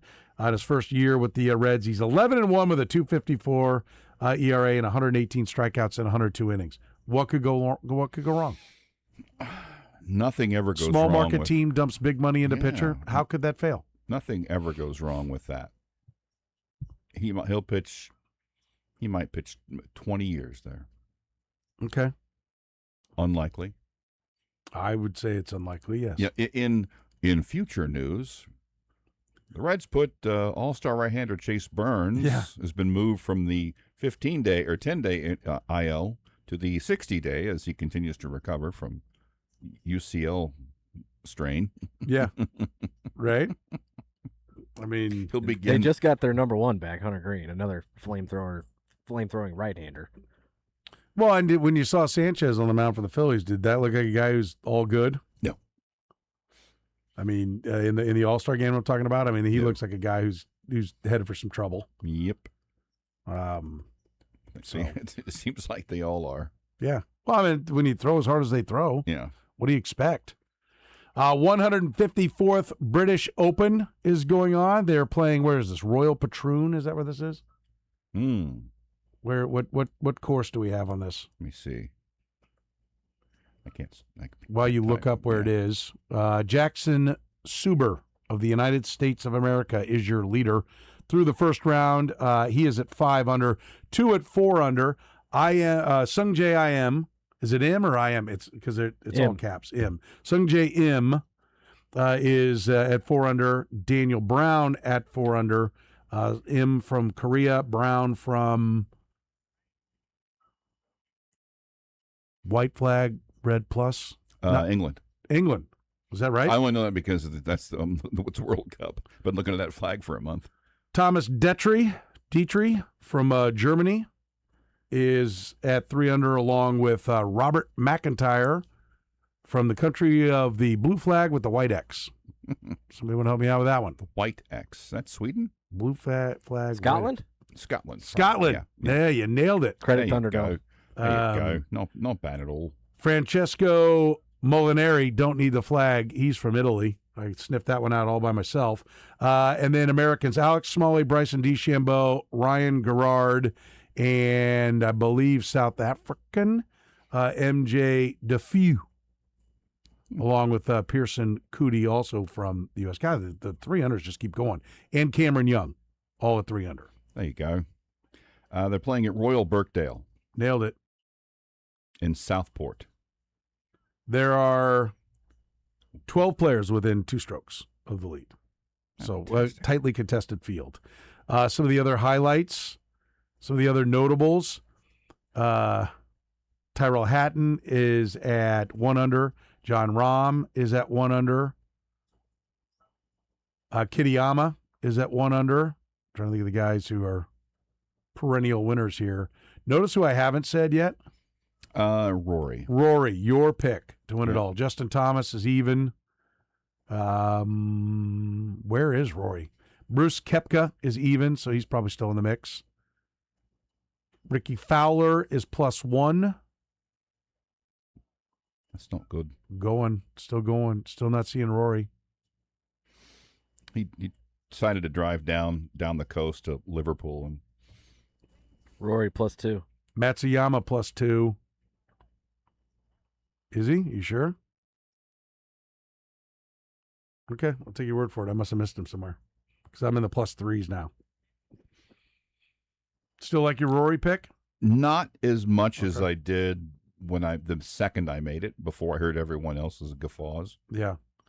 The University of Michigan Board of Regents did not discuss the future of athletic director Ward Manuel nor any aspect of an internal investigation in the school's athletic department during a meeting Thursday in Traverse City, Michigan. The athletic department was the subject of much reporting and speculation this week on whether Manuel would be leaving a job he's held for over a decade. I mean, everything's been smooth sailing there at Michigan. No. I think he should be investigated for being named Ward Manuel with an E. Ward, the E is on the end of Ward, it should be pointed out. Ward. His parents expected great stuff from him. Let's name him Ward. What should we name our son so he does not get beaten up at school? Ward. I stole that joke. The only thing I think of when I hear the name Ward is, Ward, don't you think you're a little hard on the Beaver? Was the name of the dad, and leave it to Beaver.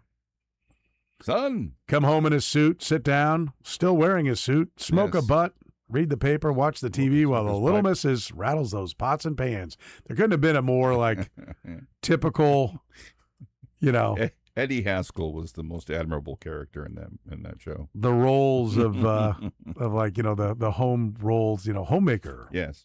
Dad goes to work. Dad comes home and sits on his ass. It was definitely a 1950s show. Whereas in the 1990s, the show was just, buffoon, dopey guy who happens to be married to a smoke show. Like, you mean all of them? Yeah. All the shows. King of Queens. King of Queens. Every show is some just dope. You're like, how did there's no way she'd marry that guy. Yeah. Finally, NBA news, making his first public appearance since he informed the Lakers he'd be leaving to join another team via free agency. LeBron James came out of hiding. He did not reveal his decision today at a live taping of his podcast at Fanatics Fest, the annual sports lifestyle festival. Mm-hmm. How are we not covering this? I have no idea. The Fanatics Fest? Doesn't it all seem like a cheap branding of an athletic gear company? Guest host Tyrese Halliburton and the crowd tried to pry it out of him, according to the story. He says, "We literally talked about this in the back," Reese, James said, reiterating that his revealing his team would be not on his agenda. Going to drag this out as long as he can. He knows the longer he waits, the more popular he gets.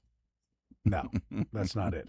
We'll take a break, talk about popular guys. That's David Lesky from Inside the Crown. We talk Royals baseball with him next. The program with Soren Petro. Look, we're pigs, so let's get to it. Weekdays from 2 to 6 on Sports Radio 810 WHB.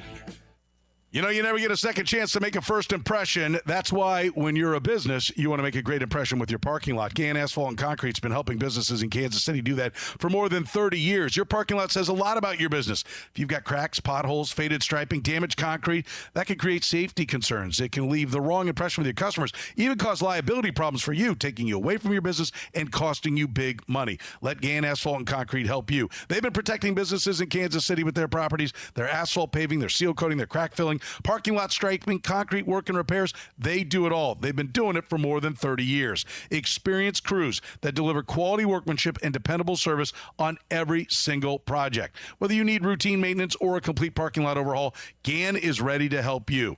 Get started today with a free estimate at GannAsphalt.com. That's GannAsphalt.com. Leave a great first impression. Leave a great last impression with a beautiful parking lot that makes it easy for your clients and customers to get in and out of your parking lot. They've handled the biggest jobs in Kansas City. They can handle your job as well. Don't wait. Go right now. GannAsphalt.com. Kansas City's best is Gann Asphalt and Concrete. Online at GannAsphalt.com.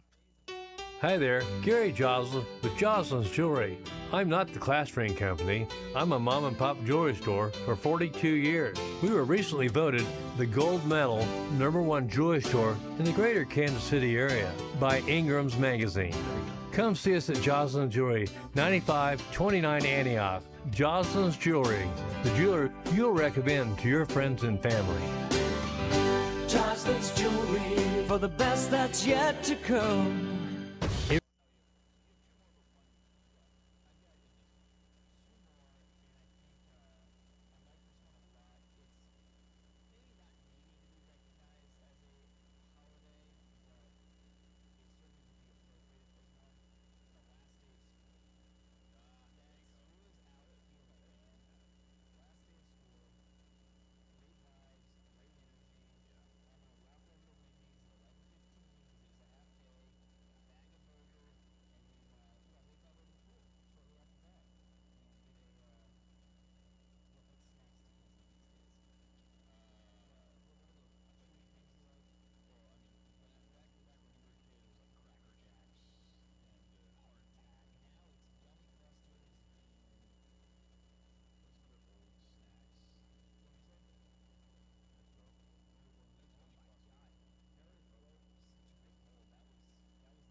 Rolling on to some Royals baseball right now with David Lesky from Inside the Crown. Always does a fantastic job breaking down the Royals. If you're not a subscriber, you should be. Inside the Crown, that's where you can read his great blog. David and I also work together on our Kaufman Corner podcast. You can catch that Sundays at 9. But we will tell you right now, breaking news. Breaking. Like 3:50 or 4 this Sunday because we got stuff going on. Maybe 3:45. Who knows? Maybe 3:45. And we're basically planning on when the Royals wrap up. We're gonna rock and roll. So that's how it's gonna be this week. So if you're a regular, if you're part of the stream, one of the commenters in the chat room, be ready to go early. But you can still listen at 9. You can. You can listen at 3:50 and 9. Yeah, podcast will be up Click there. that. It's Click always it as there much for as you. possible. Subscribe it. How about that like and subscribe button, huh? Smash that. I think the kids say today. Pound it. I don't know if they say that or not. I don't know either. They shouldn't. That sounded obscene. You're on your own with that. Let's cut that. David, I would like to ask you about Jack Caglione's performance in the home run derby. DFAM. Well played. That's what I heard. Well played. Your hope was, and I think other people too, but you were the first one. This is about 4 or 5 weeks ago. You were talking about it. You're like, oh, I hope he gets in the home run derby before he even got named, because I really think that could help his swing. Yeah. They help him get in a groove of lifting the ball and hitting home runs. What did you see? Did you see? I don't think he was out there long enough. He went out there long enough? Okay. But I mean, what did you see when he was out there? He looked like a guy to me who, if it was the old format, I think he could have gotten on a roll. But with 20 swings, it took him 5 or 6 to get into them. I mean, there were a couple that he rocketed to right field, but it's not a line drive single derby. And so they didn't get a home run. And I think his first one came on his 5th swing, 6th swing, something like that. And didn't really, he got into a little bit of a groove, hit a ball. They said 477. I called baloney on that. It looked like that was like, what? It looked a little more than 477 to me. Smidge. I'm going to go out there with the tape measure someday. By the way, have you ever heard? I'm a big fan of the Scott Van Pelt Sports Center, which, by the way, what a gig. The NBA Finals wrap up. He's done till football season. Yeah. I mean, we should all be so lucky. We always say we're earning our check now. we make coast sometimes during, especially when the Chiefs are winning. But this is when you get paid. Give me the big bucks, and I'm not working the tough times. All right, hey, more power to you. One baseball game days. No. Yeah. I mean, it's a nice work if you can get it. Oh, I love it. I'm proud of him. Makes me like the guy even more. Like this guy's figured it out. But him and Stanford Steve are always bitching about they don't think they give him the distance on the home runs. Well, why? What's the purpose? Like, I mean, to me, if baseball was doing it their way, they'd be saying 700 feet. I don't know. I don't know if they're right or wrong, but I'm going to pretend they were way high on everybody else and way low on Caglione. That 490 from Wilson Contreras was 286 at best, and Caglione's 477 was at least 600. By the way, do you know how many people just went, I never really liked that Lesky guy, but he's really starting to get it. Well, there were a lot of people who started off. The like, first half of that, there are a lot of people. The second half, I'm not so sure. No. Wait, a lot of people don't like me? Yeah, no, actually, that was probably the people were like, oh, it's David Lesky's okay. Well, boy, he really gets it, this David Lesky. Now I'm in. I'm all in. That's what I saw, too. It was total crap. I'm going to order 2 subscriptions. So let me throw you my view of it. I saw a guy. I do think he was nervous, and why wouldn't you be? It's your first time in a big moment like that. And that was Kyle's takeaway. My takeaway is I saw a guy who had been told, listen, if you're going to win this, you need to lift and pull. And so he was trying to do that, and he was hitting line drives and couldn't get it over the wall. And then the survival skills took over of like, just go back to your swing, kid, and hit it hard. And he went to driving the ball to center field, and it was impressive. They were mammoth shots, showed how much power. But, I mean, he tried against his dad to lift and pull and could not do it. Bigger question, should his dad be in the Royals bullpen? Good. Induces ground balls. We can talk about that in a second. We'll talk about that, yeah. We'll talk about that later. No, but like I felt like I wonder aloud, and I would, certainly let Les Normans of the world tell me, no, this is what I saw, because I'm no swing doctor. But it definitely felt like that's what he was trying to do. Yeah. And you watch Kyle Schwarber. Kyle Schwarber does it whenever he wants. Yeah. And so, I mean, I think now maybe Jack Caglione will grow into that. Kyle Schwarber didn't do that. He wasn't hitting 50 home runs when he came up with the Cubs. No. So there's plenty of time for Jack Caglione to learn to do that. But at least at this point in his career right now, he's center field power. Like he doesn't really have the ability to turn on one. Will he get one every now and then? Everybody does. But like where it's like, this is what I'm going to do. I know what this pitcher throws. I can get the bat head around, and I can take it the short way. I mean, it's 80 feet closer in that ballpark. Yeah. You know, or at least 70. It's like 405 to 333. I think the line was 333 and it was 405 to center. I was thinking it was actually more like 85. I think it was 401. But yeah, 330. So 72 feet. It's 72 feet closer. Yeah. 72 feet, people. I want to be clear. That's 24 yards closer. Quite a bit. Why wouldn't you go that way? He tried to and he couldn't. 13 first down runs for the Chiefs. 24 yards. But I mean, he tried to and he couldn't. That's what I saw. Yeah. Because then he quit trying to. I could see that. I mean, he's obviously got insane power. He's 80 power, and there's not a question about it. Is it 80 game power at this point? Probably not. But 80 raw power, yes, which is great. And yeah, I think he's a guy who's learning how to get to it. And my hope, I don't know that I thought this would happen, but I hoped it would happen. I thought it could happen, was that this would allow him to learn how to get to that easier. And, he did. Look, he started taking home run derby batting practice on Friday and hit a home run that night. Now, it was also his softest home run of his career. Where did he hit it to? Right field in Baltimore. Okay. It was right over the wall, the big scoreboard wall. But again, it was the only home run of his career he's hit under 100 miles per hour. Which I thought was interesting, and one of the shortest of his career. So, which makes you wonder how many home runs would he hit in Baltimore or New York or Philly or wherever. But he's got to learn to get to that power, and he's just not there yet. Yeah. Do you think he's going to have a big second half? I hope so. I don't know. I really don't. I don't know. So there's nothing that you're like, yep, here it is. Nothing I've seen says yes. He finished the first half. He slumped for a little bit after that. The 2 home run game against Tampa, that big 12-run game that he hit 2 home runs. He hit the ball another one that they shortchanged on the distance. That one that went under the D ring or whatever in the dome. After that, he had a 4 for 50 stretch or something like that. And then he's got hits in his last 6 or 7 games. Home run in Baltimore, a few doubles. Trending the right direction, but now he's off for 4 days. I guess 3 days. He hit on Monday. I think he's trending the right direction overall. I do think we talked about a good first half, a good start to the game, a good start to the season in the first half. He's gonna have a good start to the second half because I could see this he gets in his head sometimes. He does. They tell you that. He's told you that. He was on MLB Network a few weeks ago and said, "Look, I get in my head."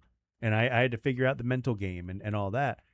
If he starts off 2 for 22, who knows? I hope it doesn't matter, but I don't know if it will. So hopefully he gets off to a hot start. Yeah, it was. Like the power is immense when he hits it on the screws. But if you're going to center field, but if you're going to center field, you almost have to hit it on the screws mostly. And so he's. That's the thing. Is like you saw Schwarber and Caminero, and there's ones where Caminero's like, I'm going to swing, and you could tell he had to bring the hands in, and he still could get the bat head around and take it over the wall. And then Jordan Walker was just easy. It was like a little. Oh yeah. He was playing fungo out there sometimes. Now he wasn't hitting them 400 feet either. He was hitting them 10 rows deep. Yeah. But he figured out the little golf shot there, and. I do wonder if Caglione had gotten to the second round and had gotten the lay of the land, what would have happened? We'll never know, obviously. I wonder if Caglione, if I'm right, and I may be totally wrong, he may have just been nervous and jumping the gun. He may have been like, I'm going to do what I do. And then he was jumping the gun, and it looked like he was trying to pull it, and really he was just nervous and not being patient. But I wonder if he did have that swing going. I think he could have. I think he would have gotten out of the first round. And I think he's got enough power he could just hit it to center field and maybe get hot and win it. I thought something was interesting. Doug Stewart texted at us, used to work with us, big Cardinal fan, watches all the Cardinal games. And, I knew the name Jordan Walker, but he's a name and a box score for me. I mean, I like the Cardinals, but I'm busy, so I barely get all the Royals games in, right? That's what I got time for. I don't have time these days to watch the Cardinal games, so I can't tell you I've watched Jordan Walker play more than a couple of games. Doug watches them all the time, and he said Jordan Walker was Hosmer before this year. He said, phenomenal exit velo, always on the ground, pounding it into the ground. Now he's got what is he at home run wise? I think he's 24 and 7 with 72 RBIs. Like yeah. So he is National League in RBIs. And that was a guy who clearly, and maybe that's why the lift didn't look that powerful, because it's still a work in progress.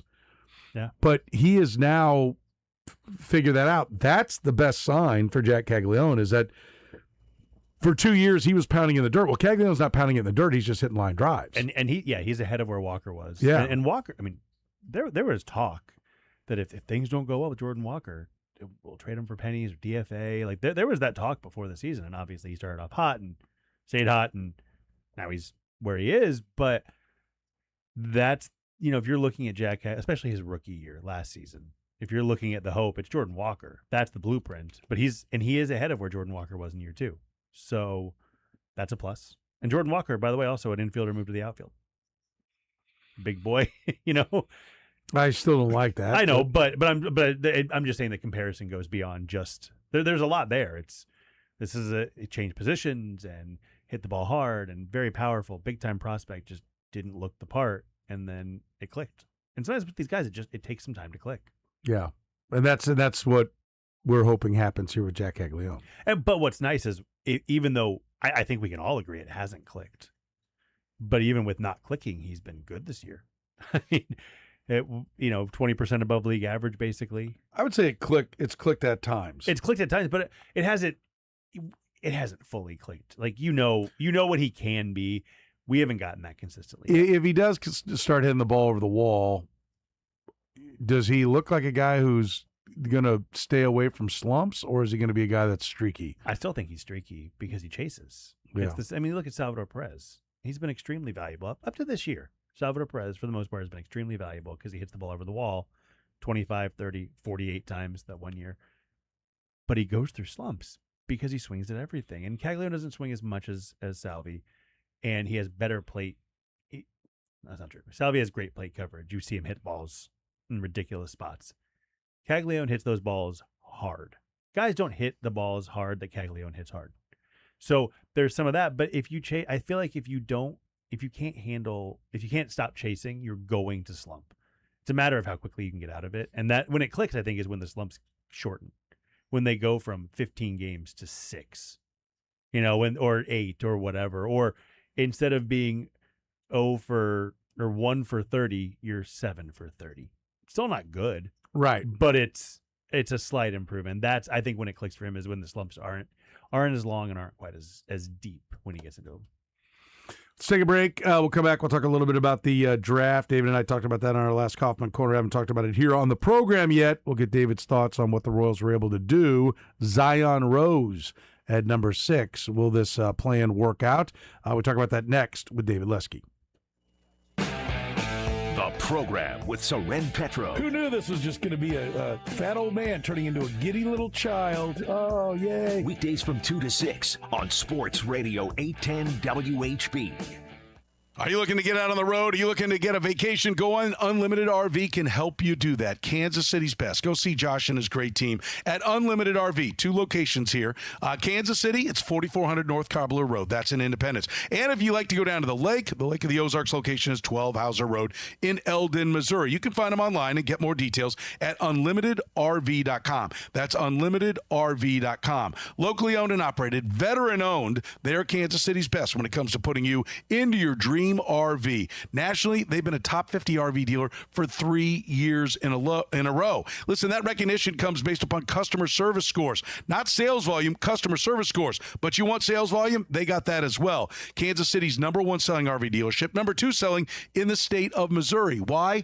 Great product, great customer service, great service. No matter what you need when it comes to your RV. If you need some service, go check them out. Nick and the service department are absolutely fantastic. They have the best certified technicians around. Master certified technicians are at Unlimited RV. So you're getting the absolute best service when you bring your RV in. Transparent pricing, yep, they got that as well. It's easy to do business with Unlimited RV. Kansas City's best when it comes to putting you into the camper of your dream is Unlimited RV. So go right now to unlimitedrv.com. That's unlimitedrv.com. Check out all those 4.7-star Google ratings for yourself. More than 900 of them. Find your next RV today at unlimitedrv.com. Men, when addressing the problem of erectile dysfunction, you want the right treatment for your specific medical situation because every case is different, and finding the right treatment can mean the difference between just an okay experience and an amazing one. This is Jeff for Heartland Men's Health, and at our practices, we offer the full range of ED treatment protocols and can even combine therapies to help make those intimate moments special both for you and your partner. At Heartland Men's Health, we take great pride in providing excellent care and treatment options for ED. Our medical providers specialize in men's sexual health and understand that no two cases are alike, which means you'll get the right treatment for you based on sound medical evaluation.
All right, the La Feta Delicatessen, end of the hour answer. 41 years ago today, the 1985 All-Star Game in Minneapolis.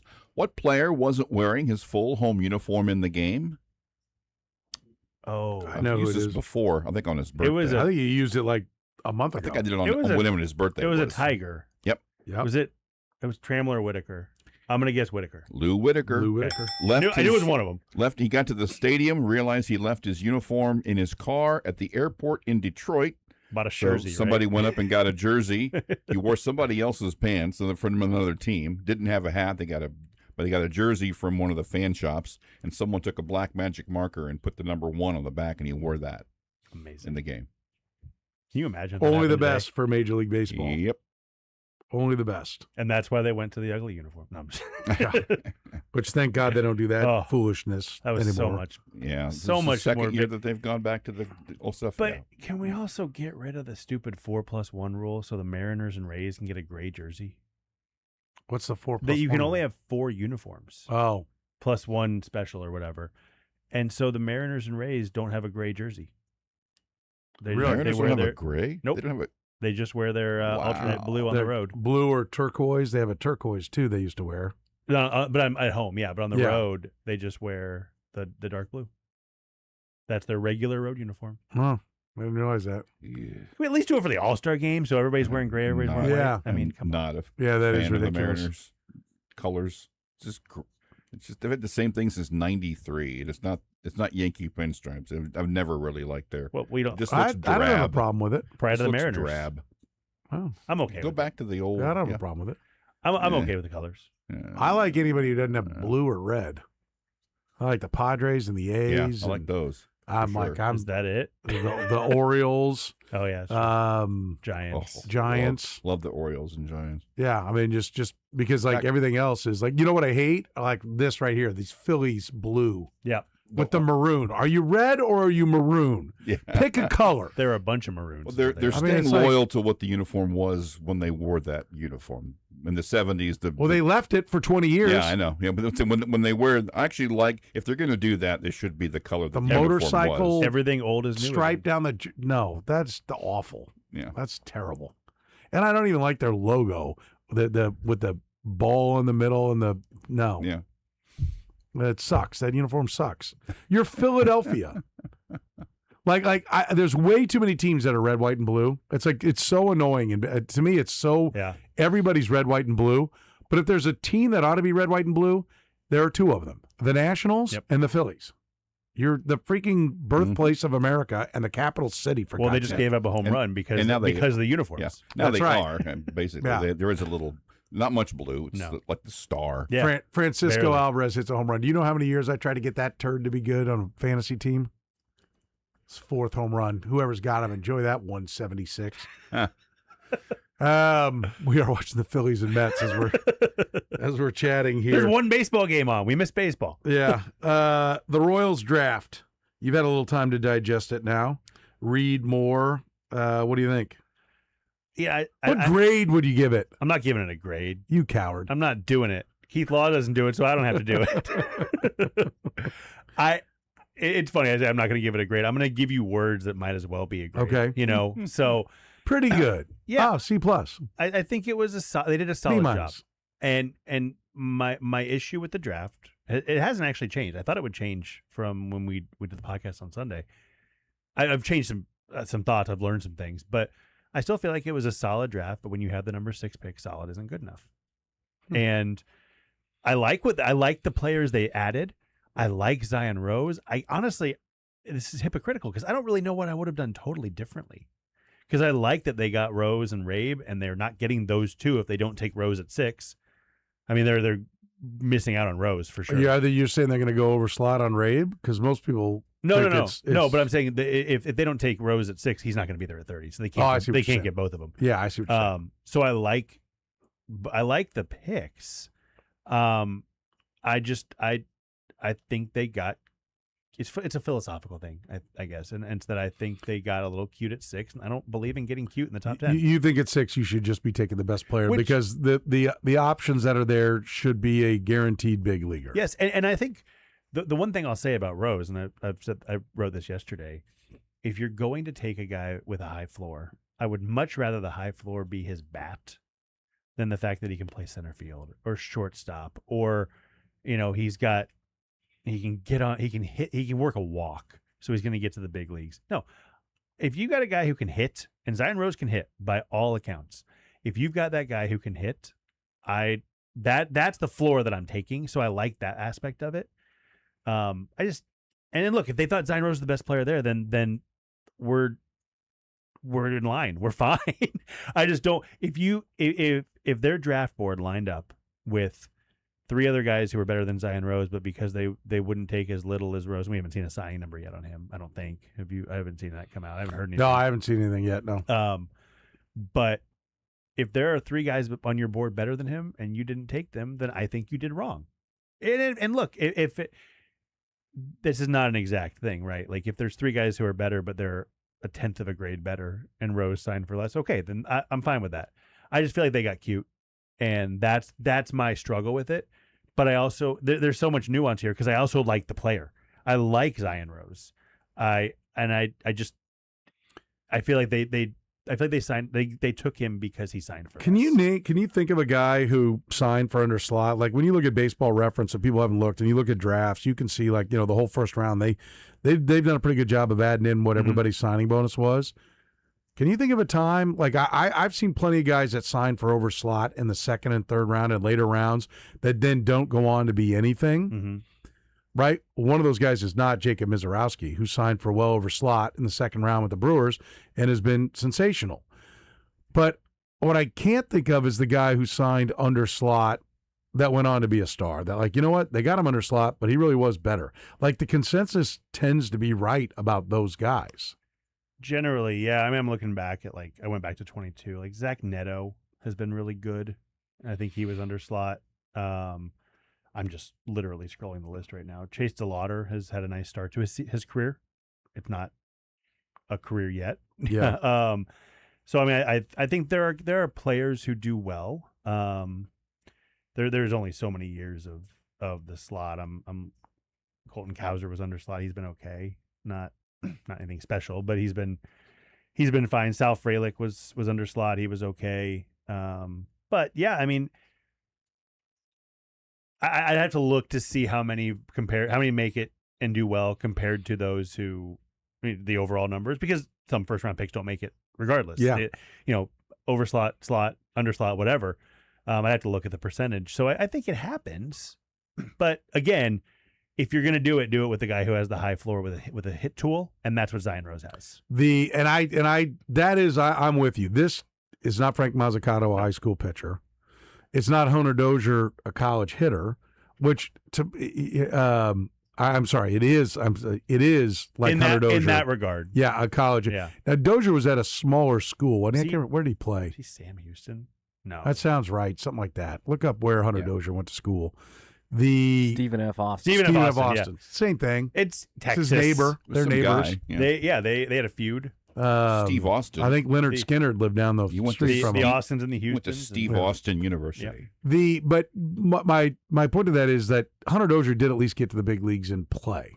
He had a good season. And if he didn't have the contract, people wouldn't have minded as much. Like, okay, he kind of flamed out.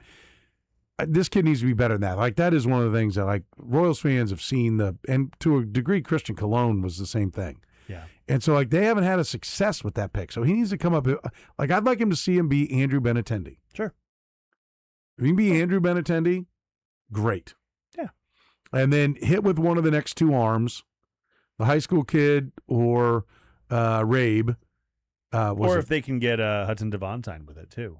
That's in the 19th. Is that the 19th? Yeah. I mean, but just get another pitcher into your rotation. Like, they really could use a draft where they get two guys that can really flat out play. Yeah, and the last time that happened was, 2019? Witt and Finney. And Massey was in that draft, too. Yeah, I mean, that would be the last time. And I guess 21 was Jensen and Cameron. So that fits a little bit. Yeah. Jury's still out, but... I mean, listen, you have 26 guys on a roster and you control a player for 6-ish years. Yeah. Okay? So that means if every 6 years you've got to be putting 4 new guys on the team, basically. Or every year you got to put 4 guys on the team. That gets you to 24. So if you're going to live just off your system, 4 big leaguers, they don't all have to be core everyday guys. Some of them can be, utility infielders. But if you're just turning your roster over on the every 6-year plan based upon how long you have controllability, that's what you got to do. 4 guys. And I'll say that's what they haven't done well. I mean, you look at this lineup. Who's the core of the lineup? Witt, now Jensen, Caglione, Pasquantino, Garcia. I bristle on the Garcia. Like, his OPS is sub 700. He has 3 homers and he's 5 of 8 in stolen bases. But I'm saying just in general, just right now, those guys. That's your core team for sure. They've come through the system. What they haven't done is the complimentary guys. I mean, that's what they haven't really found, and that's what the best teams do find that. Nick Lofton might be looking a little bit like that. Although the defense is suspect, but there's a handful that they've made a number of different little trades at the deadline. But what's the only one that's? I mean, we talk about the Cole Reagans thing, and rightfully so. But where's the next one? I'm missing something. He's got another really good trade. What am I forgetting about? Well, the Cole Reagans the and- Kolek and Berger deal well, from last year. Yes, initially it looks good because you have depth. You had Carter Jensen Yeah. coming. But Freddie Fermin can still play. And Berger's hurt and had been hurt. And Kolek is not good of late. No. Who knows if that's personal or not. Obviously, there's a lot going on in his life. Yes. But and I think his struggles around that tend make you believe, okay, that could be let's it. cut the kid. He's a kid. He's 30 almost. But Yeah. cut him a little slack see what happens. But you're right. There was one other really good one. They got a couple innings from Hunter Harvey. Hunter Harvey through They did. 3 and a that third. was a signing, though. No, that was a traded for him. trade. That was a trade. Urseg, Wallace. I mean, Urseg that worked out well. He It struggled. did for a little bit. Yeah. You Yeah, mean- it did. It worked out well. It was fair because what they gave up hasn't done anything. So, yeah, No. the trades are better. I did more. Yeah, More. let's see more. Let's see do more. more of that and turn it over. You're right. Isaac Collins, Angel Zerpa went under the knife, and Isaac Collins is, looking better. Yeah, he's solid. I mean, it's like a bettor who won't, like, you find the value. That bet has no value to it, or that pick, and the value is in the ability to win trade. That's the one thing you can do. If you don't, for a team that doesn't have any money, you can't do it through the system or through draft. We've already looked at those numbers. Yeah. That's sometimes the best things you can do for a team is make a trade. It's the one thing they seem the least willing to do. One of the reasons why I also like the idea of taking back younger talent. Like, I'm already bristling. Annie Rogers, love Annie. She does a great job. Love hearing her on New Day with SSJ. And she was writing about, which I'm sure is because this is what she's been hearing from the Royals about near major league ready talent. I mean, I just want to punch myself in the face. Like, I'm like, best talent. Yeah. Best talent.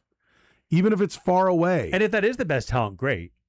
I mean, you want to know why they need near major league talent? Because they haven't developed any. Because there's this huge void there. But in their defense, the void is that their team, it takes more than a couple of days. You gave him the job.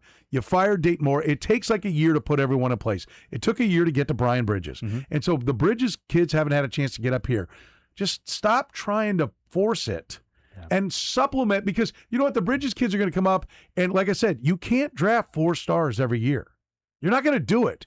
And so you've got to be supplementing that with talent down low. And so his guys are going to come up, and they're going to be pretty good, and one's going to be okay. And, well, this guy didn't end up starting, but he's a good utility guy, and we got a good reliever out of this guy, and we got a fifth starter out of that guy, and we're going to be like, it's not good enough. It's like, no, you know what it was? We're just going back to what Dayton Moore was trying to do. Just build the entire franchise off the draft and signing guys in Latin America. And it doesn't work. No, you need the Bridges guy, and the Dayton Moore part was then they sucked in the draft on top of it. Right. So hopefully Bridges is still pretty good, but what that will get you is mediocrity. Yeah, you've got to go out and make a move or four, and whether that's spending money in free agency, which they did well in 2023 that offseason. They did poorly in a couple of signs too, but whether it's that or making trades, they've got to do it because no team has enough. You're right. No team has enough from their system. They need talent from other systems.